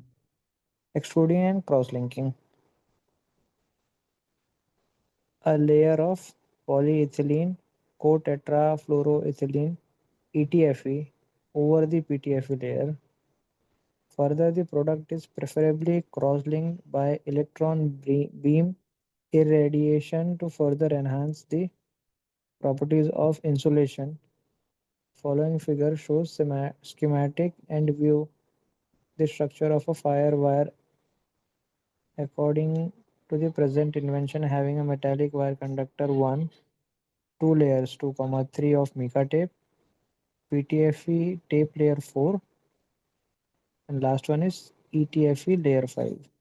बहुत ही बढ़िया सर। सर हमने और एक आईएनजी वाला बनाया था, ये इलेक्ट्रॉन बीम इरेडिएशन वाला लाइन। यस, इसको भी बनाते हैं, बट अभी स्ट्रक्चर समझने के लिए जो दिया हुआ है उसको समझ लेते हैं।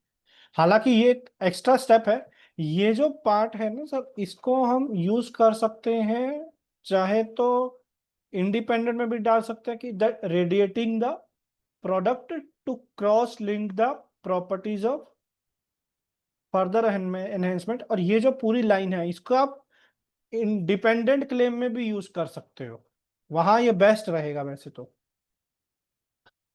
ठीक है सर, चलो गंगाधर साहब। Yes sir. देखिए ये हमने आईएनजी ढूंढा, wrapping, yes sir. Sintering, extruding. तो अब यहां पर इस लाइन को पढ़िए सर पूरा यहां से। The fire resistance wire is prepared by wrapping a bare conductor with mica tape followed by a layer of polytetrafluoroethylene centering the PTEF बस layer बस and बस सर, सर यहीं तक यहीं तक। देखिए Okay, sir. पहला लाइन क्या बोलता है कि ये क्या बता रहा है कि बेयर कंडक्टर जो है उसके ऊपर माइका टेप की रैपिंग होगी। ये क्लियर है सर? Yes, sir. चलिए अब Yes, हम sir. लिखते हैं हमारा आगे का part.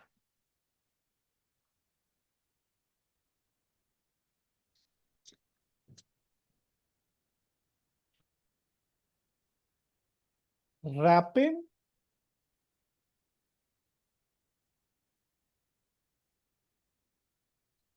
the metal conduct wire conductor है शायद, बेयर कंडक्टर, या चलिए कंडक्टर भी लिख देते हैं। wrapping the conductor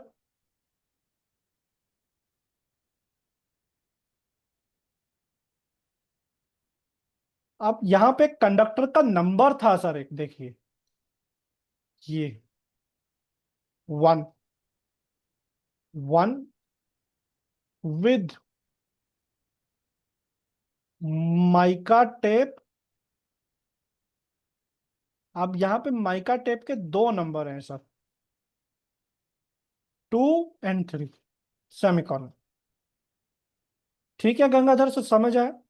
देखिए प्रोडक्ट क्लेम हम जब लिखते थे तो वहां पर हम जो शुरुआत करते थे अ से करते थे, अ या एन। बट यहाँ पे कुछ ऐसा नहीं आएगा, यहाँ पे डायरेक्ट आईएनजी वर्ब से हमको स्टार्ट करना है। Wrapping the conductor 1 with mica tape. Clear है सर? Yes, sir. अब देखिए आगे आते हैं, followed by a layer of PTFE. Yes ma'am. तो वहां पे जो डिपेंडेंट हाँ डिपेंडेंट क्लेम थे वो यहाँ पे फर्स्ट क्लेम हुआ क्या? मतलब वो नहीं सिमिलर हो सकता नहीं, और मेथड के बाद आप डायरेक्टली रैपिंग से स्टार्ट कर रहे हैं ना, तो वो हाँ ये इंडिपेंडेंट डिपेंडेंट क्लेम क्लेम। है मैम प्रोसेस का।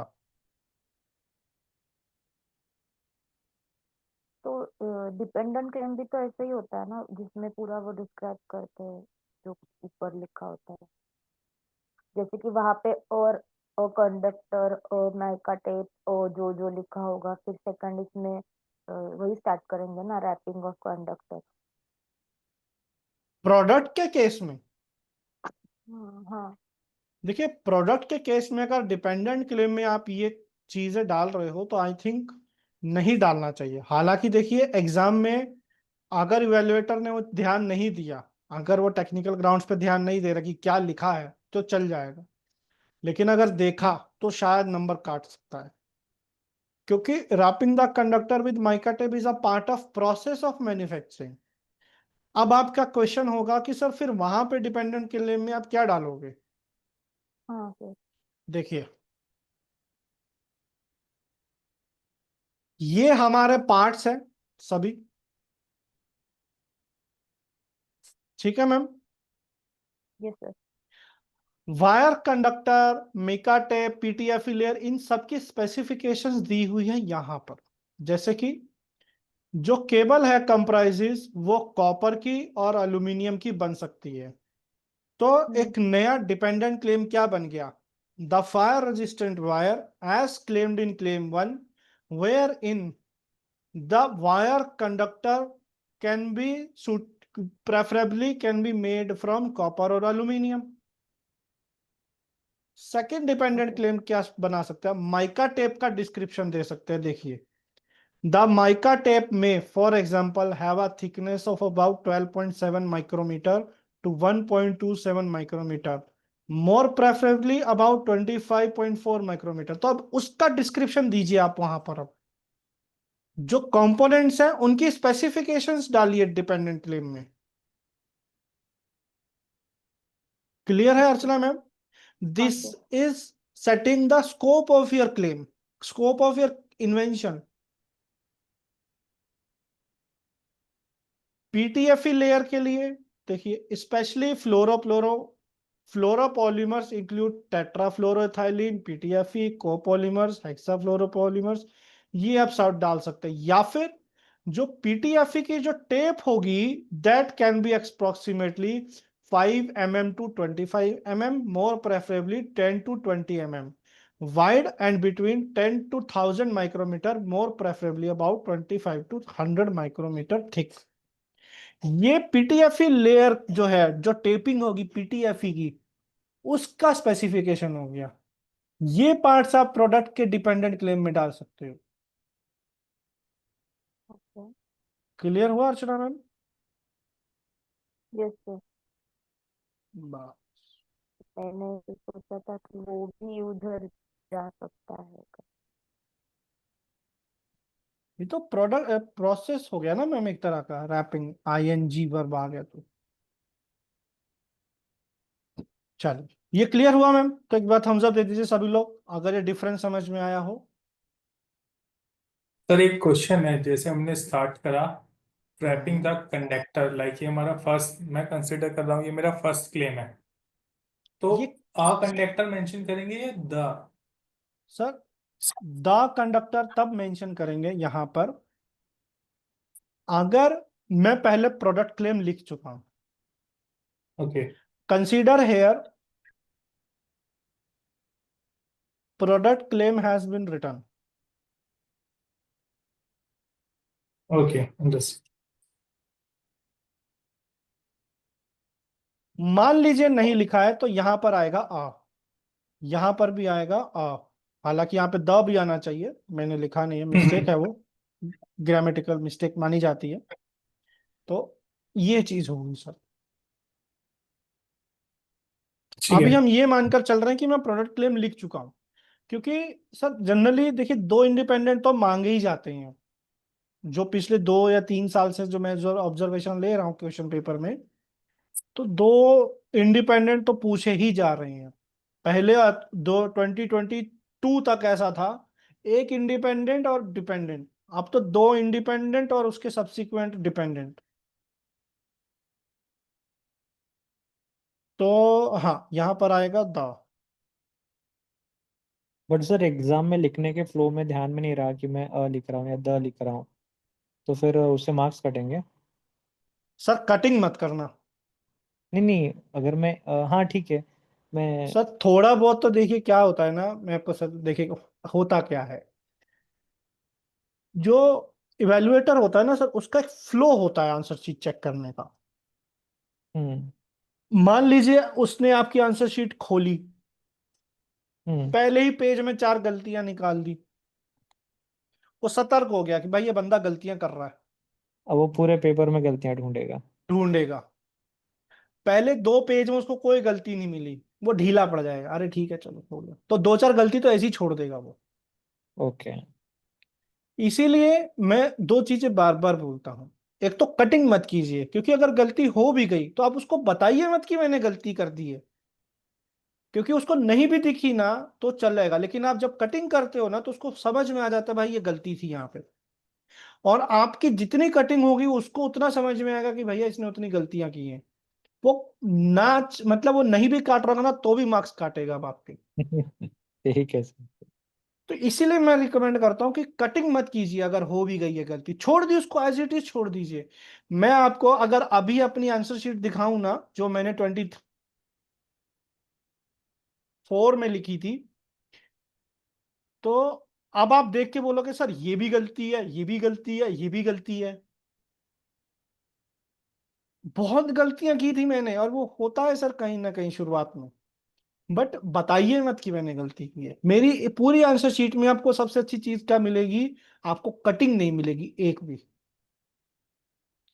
तो गलतियां पता ही नहीं चली, और जब उसको पहले 2 पेज में गलती दिखी नहीं तो वो और आंखें बंद कर लेता है अपनी की गलतियां है ही नहीं, तो है ही नहीं, बस हो गया काम अपना। अच्छा सर सर, और एक क्वेश्चन था इसमें कि ये बुकलेट अगर खत्म हो जाएगा तो वो सप्लीमेंट्री बुकलेट देते हैं? नहीं मिलेगा सर, नहीं मिलेगा। That is why we are practising. अब आपका ये क्वेश्चन है ना सर, ये बहुत इंपॉर्टेंट क्वेश्चन पूछा है आपने।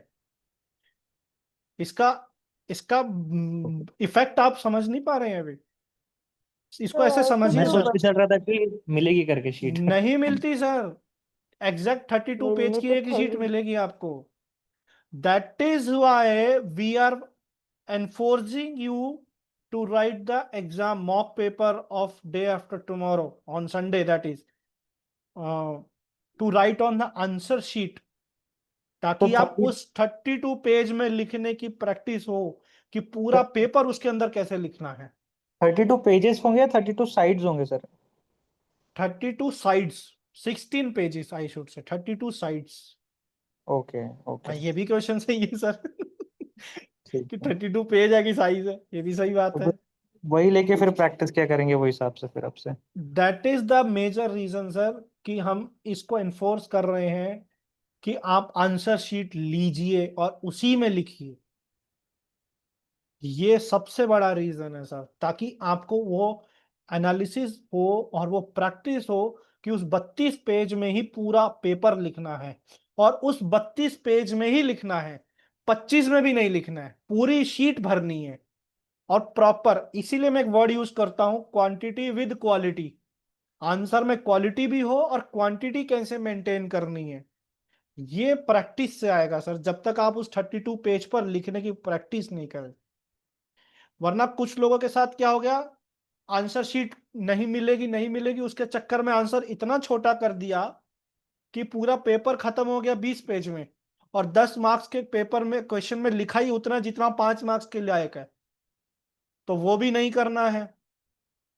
और ये भी नहीं करना है कि लिखते लिखते लिखते ड्राफ्टिंग इतनी बड़ी कर दी कि आधी शीट ड्राफ्टिंग से भर दी, बाकी पेपर के लिए शीट ही नहीं बची।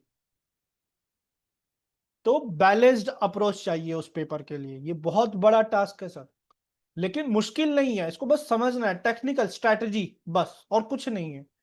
इसीलिए मैं इन्फोर्स करा रहा हूं ये चीज सर, जो मैंने आंसर शीट्स के लिए जो इतना प्रेशर किया कि आंसर शीट लीजिए, ये सबसे बड़ा रीजन है सर। आपको आंसर शीट में सप्लीमेंट्री शीट नहीं मिलेगी। Thank you so much Pushpendra sir, आपने एक क्वेश्चन पूछा, ये क्वेश्चन बहुत इंपॉर्टेंट था। Okay sir. चलिए अब यहां पर आगे बढ़ते हैं। देखिए अब इसको जब हम यहां से पढ़ेंगे ना गंगाधर सर, यस सर। अब यहां से पढ़िए, with wrapping a bare conductor with mica tape, ये तो हो गया। Yes sir. अब इसके आगे, सर ये PTF ही तक पढ़ा था मैंने। हाँ, माइका टेप से आगे वापस पढ़िए सर एक बार। Okay sir. Followed by a layer of poly tetrafluoroethene ethylene हाँ, तो ये PTEF। लाइन क्या बता रहा है कि माइका टेप के बाद पीटीएफई लेयर की भी रैपिंग होगी। Yes sir. तो अब सेकंड पार्ट बन गया हमारा यहां पर, रैपिंग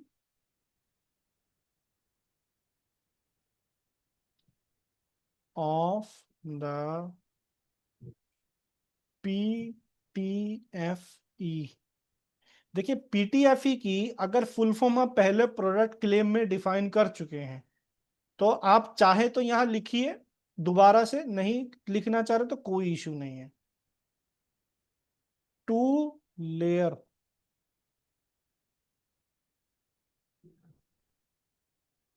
और इसको ऐसे भी लिख सकते हैं, फोर ऑन। आएगा पीटीएफई के बगल में। हाँ जी, ये पीटीएफई ब्रैकेट में 2 लिखा है आपने, वहाँ पे 4 आएगा ना। हाँ हाँ हाँ हाँ, सॉरी सॉरी सॉरी, ये सही बोला आपने, नंबर गलत डाल दिया मैंने। 4 layer on the mica tape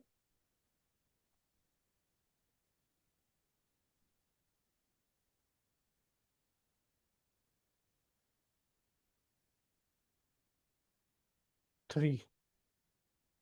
अब यहां पर 3 क्यों लिखा मैंने, 2 क्यों नहीं लिखा? क्योंकि 2 के ऊपर तो 3 माइका टेप की लेयर आ चुकी होगी ना। तो पीटीएफई की जो रैपिंग होगी वो तो 3 के ऊपर होगी, 2 के ऊपर तो होगी नहीं। हालांकि इतना एनालिसिस नहीं करना है अपने को, आप 2 और 3 दोनों लिख दोगे चलेगा।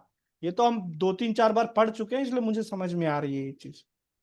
चले, इतना टेक्निकल एनालिसिस पे नहीं जाना है, ये मेरी गलती, मैं आपको लेके जा रहा हूँ, लेके नहीं जाना चाहिए मुझे, बट स्टिल आपको टेक्निकल एनालिसिस पे नहीं जा रहा है। आपने जल्दी जल्दी में अगर यहाँ पे 2 लिख दिया चलेगा, कोई इश्यू नहीं है। चलिए, गंगाधर सर आगे आ जाइए। Yes sir. यहां से आगे, yes sir. Centering the PTEF layer and extruding and cross-linking a layer of polyethylene co-tetrafluoroethylene तो over the अगला आईएनजी PTEF वर्ब ये मिल layer. गया sir, Yes sir. Sintering the PTFE layer. अब नेक्स्ट स्टेप हमारा क्या आ गया यहाँ पर,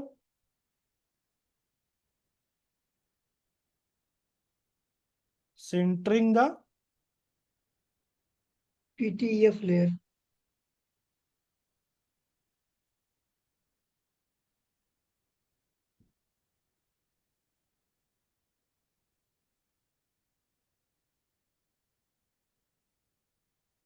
यस अर्चना मैम। ये भी कंटिन्यूएशन में ही जाएगा। Yes ma'am. इसको नंबर ये 2 क्लेम नहीं बोलेंगे। जो नहीं, ये जो पूरा सारे एक, आए वाले हैं वो एक ही इसमें आएगा। ये पूरा एक क्लेम चल रहा है मैम अभी। जैसे तो हमने जो प्रोडक्ट क्लेम में कंपोनेंट्स डिफाइन किए थे ना मैम, हाँ हाँ वही ए हम ये कर रहे हैं यहाँ पर। तो वही बस, यहाँ पे जो आए लेंगे तो वो सारे कवर होंगे फर्स्ट क्लेम में ही। ये स्टेप्स हैं, ओके। ये क्या है, स्टेप्स हैं प्रोसेस के। अब इसके डिपेंडेंट क्लेम कैसे बनेंगे वो भी हम देखेंगे अभी। बस आज इसका सिर्फ इंडिपेंडेंट क्लेम बनाएंगे, क्योंकि टाइम ज्यादा हो रहा है बस। तो सिंटरिंग के बाद आ गया सर, आगे पढ़िए। Extruding and cross-linking a layer of polyethylene co-tetrafluoroethylene over the over PTEF layer. PTF layer, बस लास्ट हो गया हमारा, extruding and cross linking of the ETFE number 5 layer on the PTFE number 4 layer. तो ये last था, तो ये full stop आएगा और सेकंड लास्ट के बाद में एंड। ये हो गया हमारा independent process claim.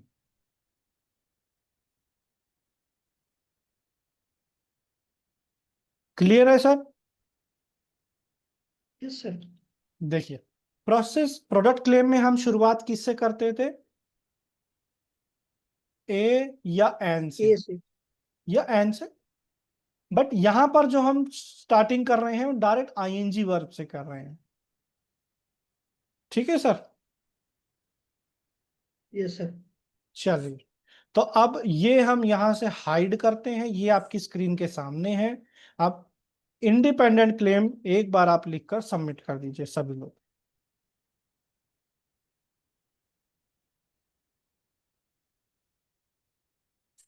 Process independent claim, copy pen उठा लीजिए। 11/5 हो गया है, 11:10 तक सबमिट कर दीजिए। अच्छा, अर्चना मैडम का वो जो डाउट था कि ये जो हम लिख रहे हैं वो भी प्रोडक्ट के इंडिपेंडेंट क्लेम जैसा दिख रहा है। जैसे कि यहाँ पे हमने बोला था कि कंटिन्यूस टेंस देखते हैं या आईएनजी वर्ब देखते हैं मेथड में, वैसे प्रोडक्ट में ऐसे बोल सकते हैं कि हम सिंपल पास्ट टेंस देखते हैं। जैसे कि एक शाफ्ट हो गया तो shaft is kept on this, और ये attached, that is attached. The sir वो डिपेंडेंट लिंकिंग है, how the components are interlinked हाँ, तो इन अ वही हो गया प्रोडक्ट। प्रोडक्ट प्रोडक्ट के डिपेंडेंट क्लेम में, फिर वही आ जाएगा ना कि इट इज उसमें सर कनेक्टेड। टेंस का मतलब ही नहीं है ना कुछ, ओके। उसमें कोई वर्किंग नहीं है, उसमें सिर्फ कंपोनेंट्स हैं। हाँ, तो uh general past handle. Tense, simple past tense बोल सकते हैं। सर बोलने को तो बोल सकते हैं, लेकिन मुझे उसका सेंस नहीं लग रहा है वहां पे कुछ, ओके क्योंकि ओके। वहां कुछ काम नहीं हो रहा है, वहां सिर्फ हमने पार्ट्स डिफाइन किए हैं। यहाँ पर एक प्रोसेस हो रहा है, एक काम हो रहा है, हम्म। वहां पे इसीलिए वो वो पार्ट्स एक दूसरे से कैसे जुड़े हुए हैं या कहाँ रखे हुए हैं। बस, या पार्ट्स जो है ना, या तो पार्ट्स के बीच में इंटरलिंकिंग आ गई आपके सामने, हम्म या फिर पार्ट्स की स्पेसिफिकेशन आ जाए। जैसे यहाँ पर पार्ट्स है इसके, माइका टेप की एक स्पेसिफिकेशन है कि भैया वो जो कंपोनेंट है वो, उसकी स्पेसिफिकेशन कहाँ से कहाँ वेरी कर सकती है, तो वो उसका एक स्कोप बता रहा है कि कल हम्म। को मान लो मैंने अपनी इन्वेंशन में लिखा है 25 माइक्रोमीटर, और कल को अगर कोई दूसरा पर्सन 30 माइक्रोमीटर की माइका टेप से कंडक्टर बना दे, और वो मैंने अपने क्लेम में स्कोप में नहीं डाला है, तो फिर वो अलग हो गया। करेक्ट। अगर मैंने मान लो अपनी स्पेसिफिकेशन में ये डाला है कि माइका टेप जो है वो 15 माइक्रोमीटर से 40 माइक्रोमीटर तक वेरी कर सकती है, हाँ। तो अगर सामने वाला 30 माइक्रोमीटर यूज करेगा तो भी वो मेरी इन्वेंशन की स्कोप में आ जाएगा, फिर वो इन्फ्रिंजमेंट हो गया, मैं सामने वाले को रोक सकता हूँ। बस क्योंकि आपने रेंज दिया। ये जो कंपोनेंट्स की जो स्पेसिफिकेशन आप डालते हो ना, दे define the scope of your invention actually. Got it sir. अब मान लीजिए इसने सिंटरिंग बोला है, सिंटरिंग द पीटीएफई लेयर। अब सिंटरिंग जो होता है ना, एक्चुअली में एक हीटिंग प्रोसेस होता है। हम्म। क्लियर है सर? मतलब टेक्निकल हाँ ग्राउंड पे ये आप समझ पा रहे हैं, सिंटरिंग मतलब हीटिंग होती है एक तरह की। हाँ। ठीक है, और सिंटरिंग अब हीटिंग है।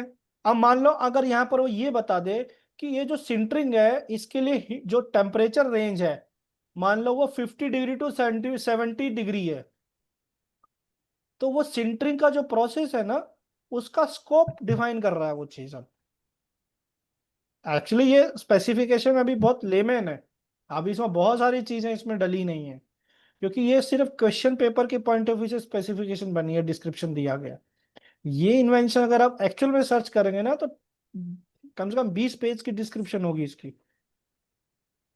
ये सिर्फ ओके। क्वेश्चन पेपर में डला है, इंफॉर्मेशन बहुत इनकम्प्लीट है इसके अंदर। ये जो एक्सट्रूडिंग है, सिंटरिंग है, रैपिंग है, ये ऐसे डायरेक्ट नहीं, इतने सिंपल नहीं लिखे जाते प्रैक्टिकली, इसके बहुत सारे स्कोप डिफाइन किए जाते हैं सर वहां पे। तो जो डिपेंडेंस क्लेम होता है ना एक्चुअली में, वो आपके इंडिपेंडेंट का स्कोप बताता है कि कहां से कहां क्या जा सकता है। यस अर्चना मैम। इससे स्पेसिफिकली पूछा जाएगा क्या, प्रोसेस बनाओ प्रोडक्ट बनाओ, या फिर वो हम लोगों को डिसाइड करना है? वो मैम आपको दो इंडिपेंडेंट क्लेम बोलेंगे पेपर में। हम्म हम्म हालांकि देखा जाए तो लास्ट ईयर ये चीज आई है, उसमें लिखा गया स्पेशली कि आप एक प्रोडक्ट और एक प्रोसेस क्लेम लिखिए। लास्ट ईयर के पेपर में इस चीज स्पेशली लिखी हुई है, तो आ भी सकता है मैम अब तो मैं ये नहीं बोलूंगा नहीं आ सकता, आ सकता है। हाँ प्रोडक्ट जी। बनते हैं। हेलो। मैम आपकी हेलो। वॉइस कट हो रही है। हेलो। हाँ जी हाँ जी हाँ जी। हाँ, तो अगर ऐसे आएगा तो प्रोडक्ट क्लेम हम लोगों को ओ ओ कंप्राइजिंग उससे बनाने हैं और उसमें सिर्फ उसका डिस्क्रिप्शन देना है। एंड प्रोसेस क्लेम में हम लोगों को वो आईएनजी वर्ब वाला वो बनाना है, यस राइट, जो मुझे समझा। Yes yes yes. ये प्रोसेस क्लेम है और वो प्रोडक्ट क्लेम था। ओके, ठीक है। चलिए इसमें एक चीज और कर देते हैं, अगर आप सभी लोग लिख रहे हैं या लिखना जिसने शुरू कर दिया है, प्रोसेस क्लेम के बाद प्रोडक्ट क्लेम भी लिखिए इसी का।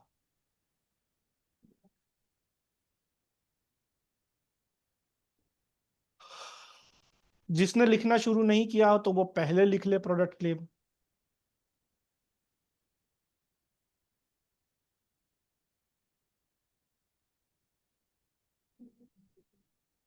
प्रोसेस क्लेम लिखा है बेस्ड ऑन अंडरस्टैंडिंग की प्रोडक्ट क्लेम हमने परसों ऑलरेडी लिखा था, उसी के चलिए नीचे कोई बात नहीं, कोई चलेगा। बात नहीं सर, जी जी जी जी वरना वो कोई सब इशू दा वगैरह चेंज करना पड़ेगा, ए करना पड़ेगा उसे। नहीं। हाँ ठीक है सर, कोई बात नहीं। ठीक एक है। काम कीजिए ना सर, मैं इसका ऑप्शन आपको बताता हूँ क्या कीजिए। अगले पेज पे लिखिए प्रोडक्ट क्लेम। ओके, ठीक ठीक है, है। समझ गया। उस, उसकी फोटो समझ पहले गया। खींच लो, उसकी ठीक है बाद में ठीक एक है और ठीक पीडीएफ बना दो। ये सब है। ओके। इसको मैनिपुलेशन बोलते हैं सर, देखा जाए तो क्या बोलते हैं मैनिपुल, और क्या बोल सकते हो।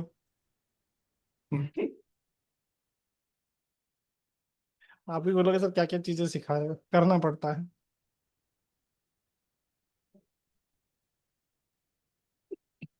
सर कंप्लीट ड्राफ्टिंग में क्लेम्स पहले लिखते हैं, बाद में डिस्क्रिप्शन लिखते हैं ना? नहीं नहीं सर, पहले डिस्क्रिप्शन फिर क्लेम्स। ओके, तो डिस्क्रिप्शन के लिए ऐसा कर सकते हैं कि डिस्क्रिप्शन के लिए जगह छोड़ दे, फिर क्लेम्स लिखे और डिस्क्रिप्शन बाद में लिखे? सर जहां फुल डिस्क्रिप्शन लिखने की बारी आएगी ना, हाँ। तो मैं स्ट्रांगली रिकमेंड करूंगा पहले डिस्क्रिप्शन लिखिए, बाद में ही क्लेम्स लिखिएगा। क्योंकि ओके। डिस्क्रिप्शन लिखने में आप स्पेसिफिकेशन पढ़ोगे हम्म। तो क्लेम तो अपने आप आपको दिख जाएंगे पढ़ते पढ़ते। अगर आप पहले क्लेम पढ़ने बैठ गए ना, तो आप हाँ, आधा घंटा जो आपको डिस्क्रिप्शन लिखने में लगाना था वो आप क्लेम बनाने में लगा दो, अगर आपका टाइम सारा बिगड़ जाएगा मैनेजमेंट। तो सीक्वेंस फिर यही ना कि डिस्क्रिप्शन लिखने के बाद ही फिर क्लेम पे जाएंगे? यस, क्योंकि डिस्क्रिप्शन जो है ना सर वो रनिंग हैंड में लिखना होता है, उसमें कुछ सोचना वोचना नहीं होता है। आपको कॉपी स्ट्रक्चर में। पता होना चाहिए, बस फटाफट लिखना चालू करो। हाँ। ड्राफ्टिंग के केस में क्वेश्चन बाद में पढ़ना है, पहले लिखना शुरू करना है। वो आएगा अभी, वो सब भी चीजें सब प्रैक्टिस में आएंगी अभी, आएगा सब कुछ आएगा। ठीक है।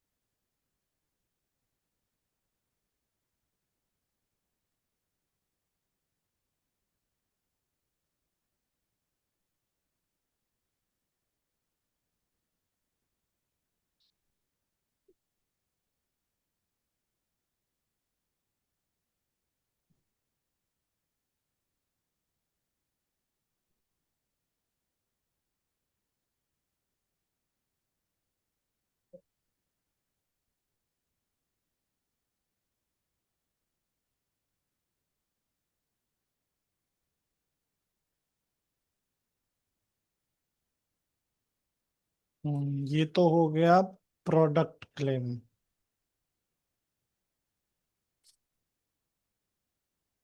अर्चना मैम का हो गया प्रोडक्ट क्लेम।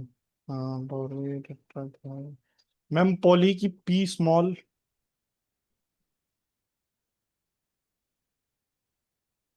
हाँ ठीक। और ये हो गया प्रोडक्ट क्लेम। मैम अगर ये प्रोसेस, अगर प्रोडक्ट पहले लिख, चलो मैं शेयर करता हूँ।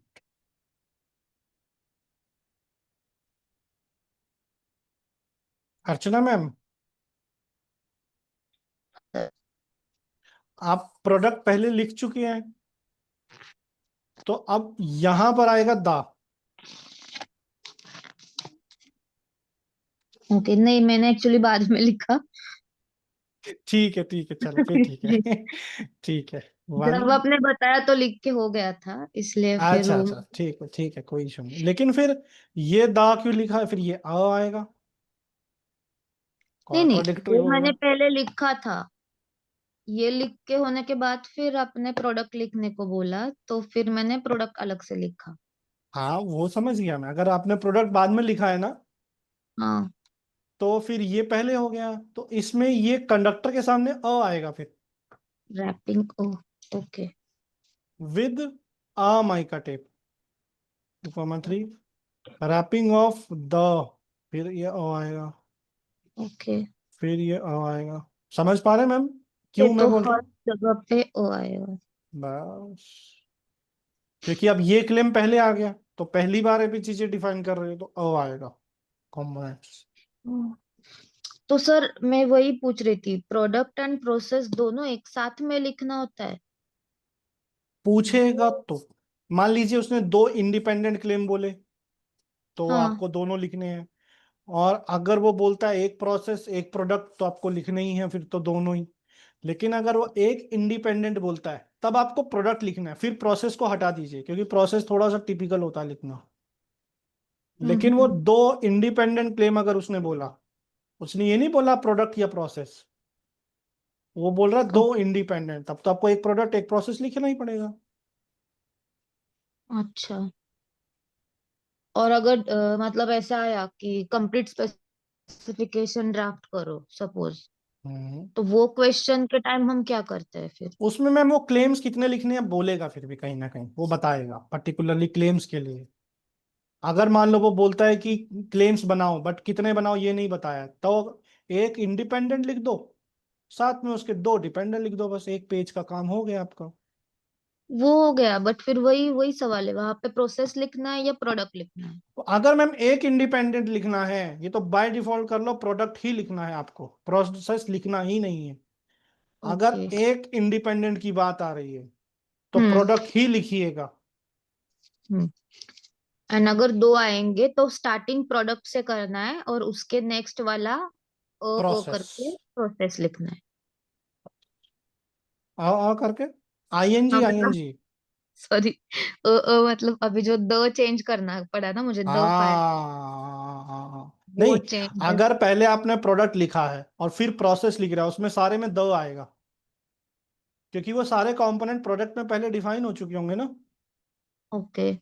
जब आप पहली, आप देखिए जो इंडिपेंडेंट क्लेम आप पहले लिखेंगे, उसमें अ आएगा, बाकी सब जगह द आएगा। डिपेंडेंट इंडिपेंडेंट से मतलब नहीं है। जब भी आप कोई कंपोनेंट पहली बार कहीं मेंशन करते हो क्लेम्स में, तब अ आता है। उसके बाद जितनी बार भी वो कंपोनेंट का नाम लिखोगे, तब द होगा, क्योंकि इंडिपेंडेंट के बाद डिपेंडेंट भी होंगे। ओके। क्लियर है मैम लॉजिक? हाँ, समझा समझा। हाँ।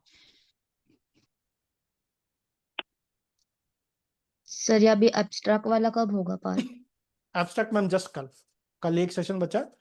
कल हम एब्स्ट्रैक्ट भी करेंगे, और हाँ कल एब्स्ट्रैक्ट करेंगे, ठीक। और इसके डिपेंडेंट क्लेम। हाँ, इसके डिजाइन के अभी, लिए 15-20 मिनट दे देना। हाँ जी सर। डिजाइन के लिए 15-20 मिनट दे देना कल। हाँ हाँ सर, बिल्कुल बिल्कुल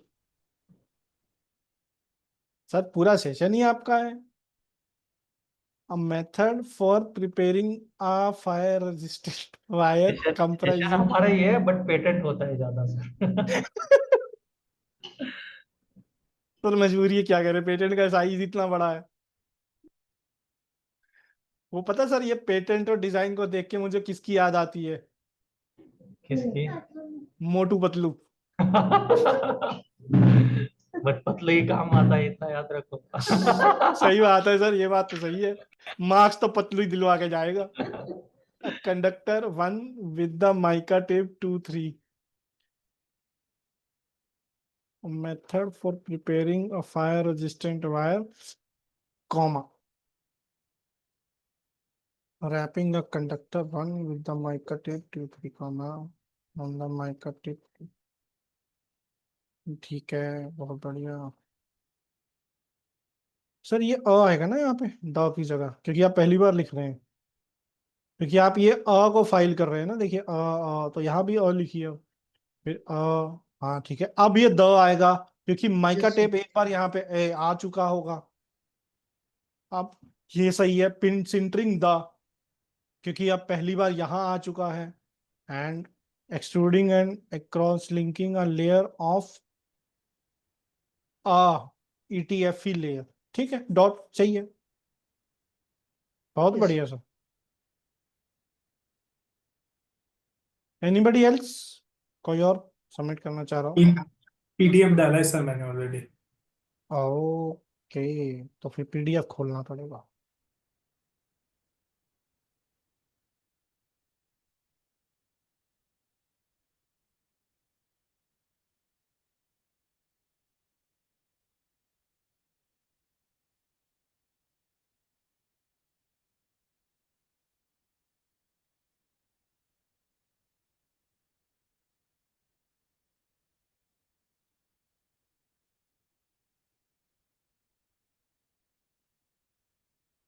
अच्छा, प्रोडक्ट पहले कर दिया, ओके। अब मेटल वायर कंडक्टर 1, ठीक है, 2 लेयर ऑफ माइका टेप 2,3, बहुत बढ़िया। ठीक है, चलता है। स्पेलिंग मिस्टेक है, polytetrafluoroethylene layer 4, comma, and NETFE polyethylene co tetrafluoroethylene, बहुत ही बढ़िया सर। अनिल सर, कोई मिस्टेक दिख रही है क्या?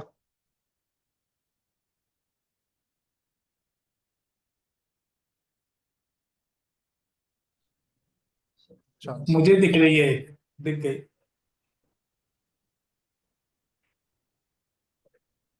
एक्चुअली दानी लगाया, 2 लेयर ऑफ द माइका आएगा। नहीं नहीं, नहीं नहीं, ए ठीक है आएगा सर, ए। ए आएगा, ए आएगा यहाँ पे, ए हाँ आ ठीक गया। ठीक ठीक। ठीक है सर, हाँ वो तो ठीक। ठीक है सर, जरूरी थोड़ी गलती हो। Okay. A method of preparing a fire resistant wire, comma, comprising wrapping the metallic wire with the mica tape, बहुत बढ़िया। The wrapping the PTF layer mica tape, बहुत बढ़िया। Centering the PTF is out layer, okay। Extruding and cross linking the layer of PTFE over PTFE layer, बढ़िया। Irradiating, अच्छा हाँ, last वाला point, layer with electron beam, बहुत ही बढ़िया sir, गजब एकदम, एक नंबर। और कुछ भी है? नहीं सर, यही है। Okay sir. ओके। मैसेज आया कुछ, गौरव सर। सर जिनको सबमिट हो गया है वो चाहे तो लीव कर सकते हैं।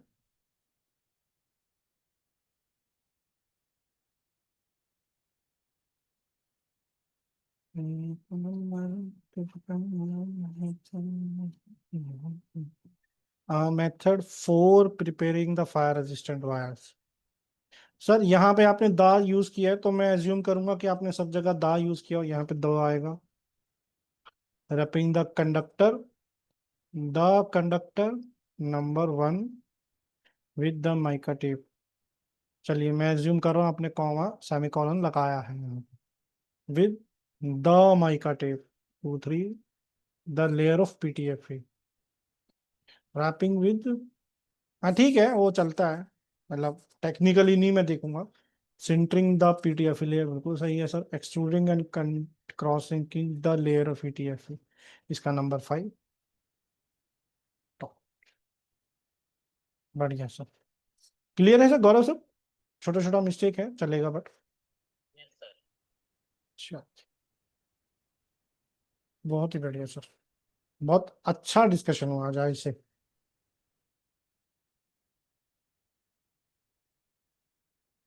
किसी का छूटा तो नहीं? नहीं, चलिए। रचना मैम का हो गया 11 sir. Sajat sir, are you submitting the claims?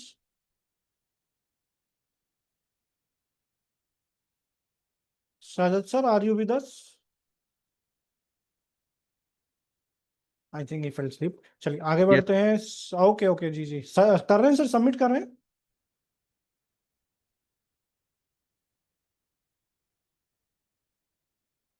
I will do, sir. I will do. Okay. Right now और tomorrow? I will update, sir. Lately, I will update. Okay sir. Okay, sir. Thank you. चलिए sir, हम session अभी कर रहे हैं wind up. आप submit करेंगे तो मैं ग्रुप में उसका फीडबैक आपको दे दूंगा। Okay, sir. Thank you. Good night. Good night sir.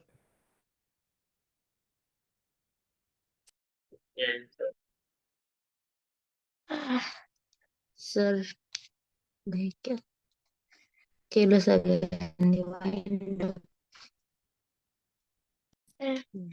Bye. Bye.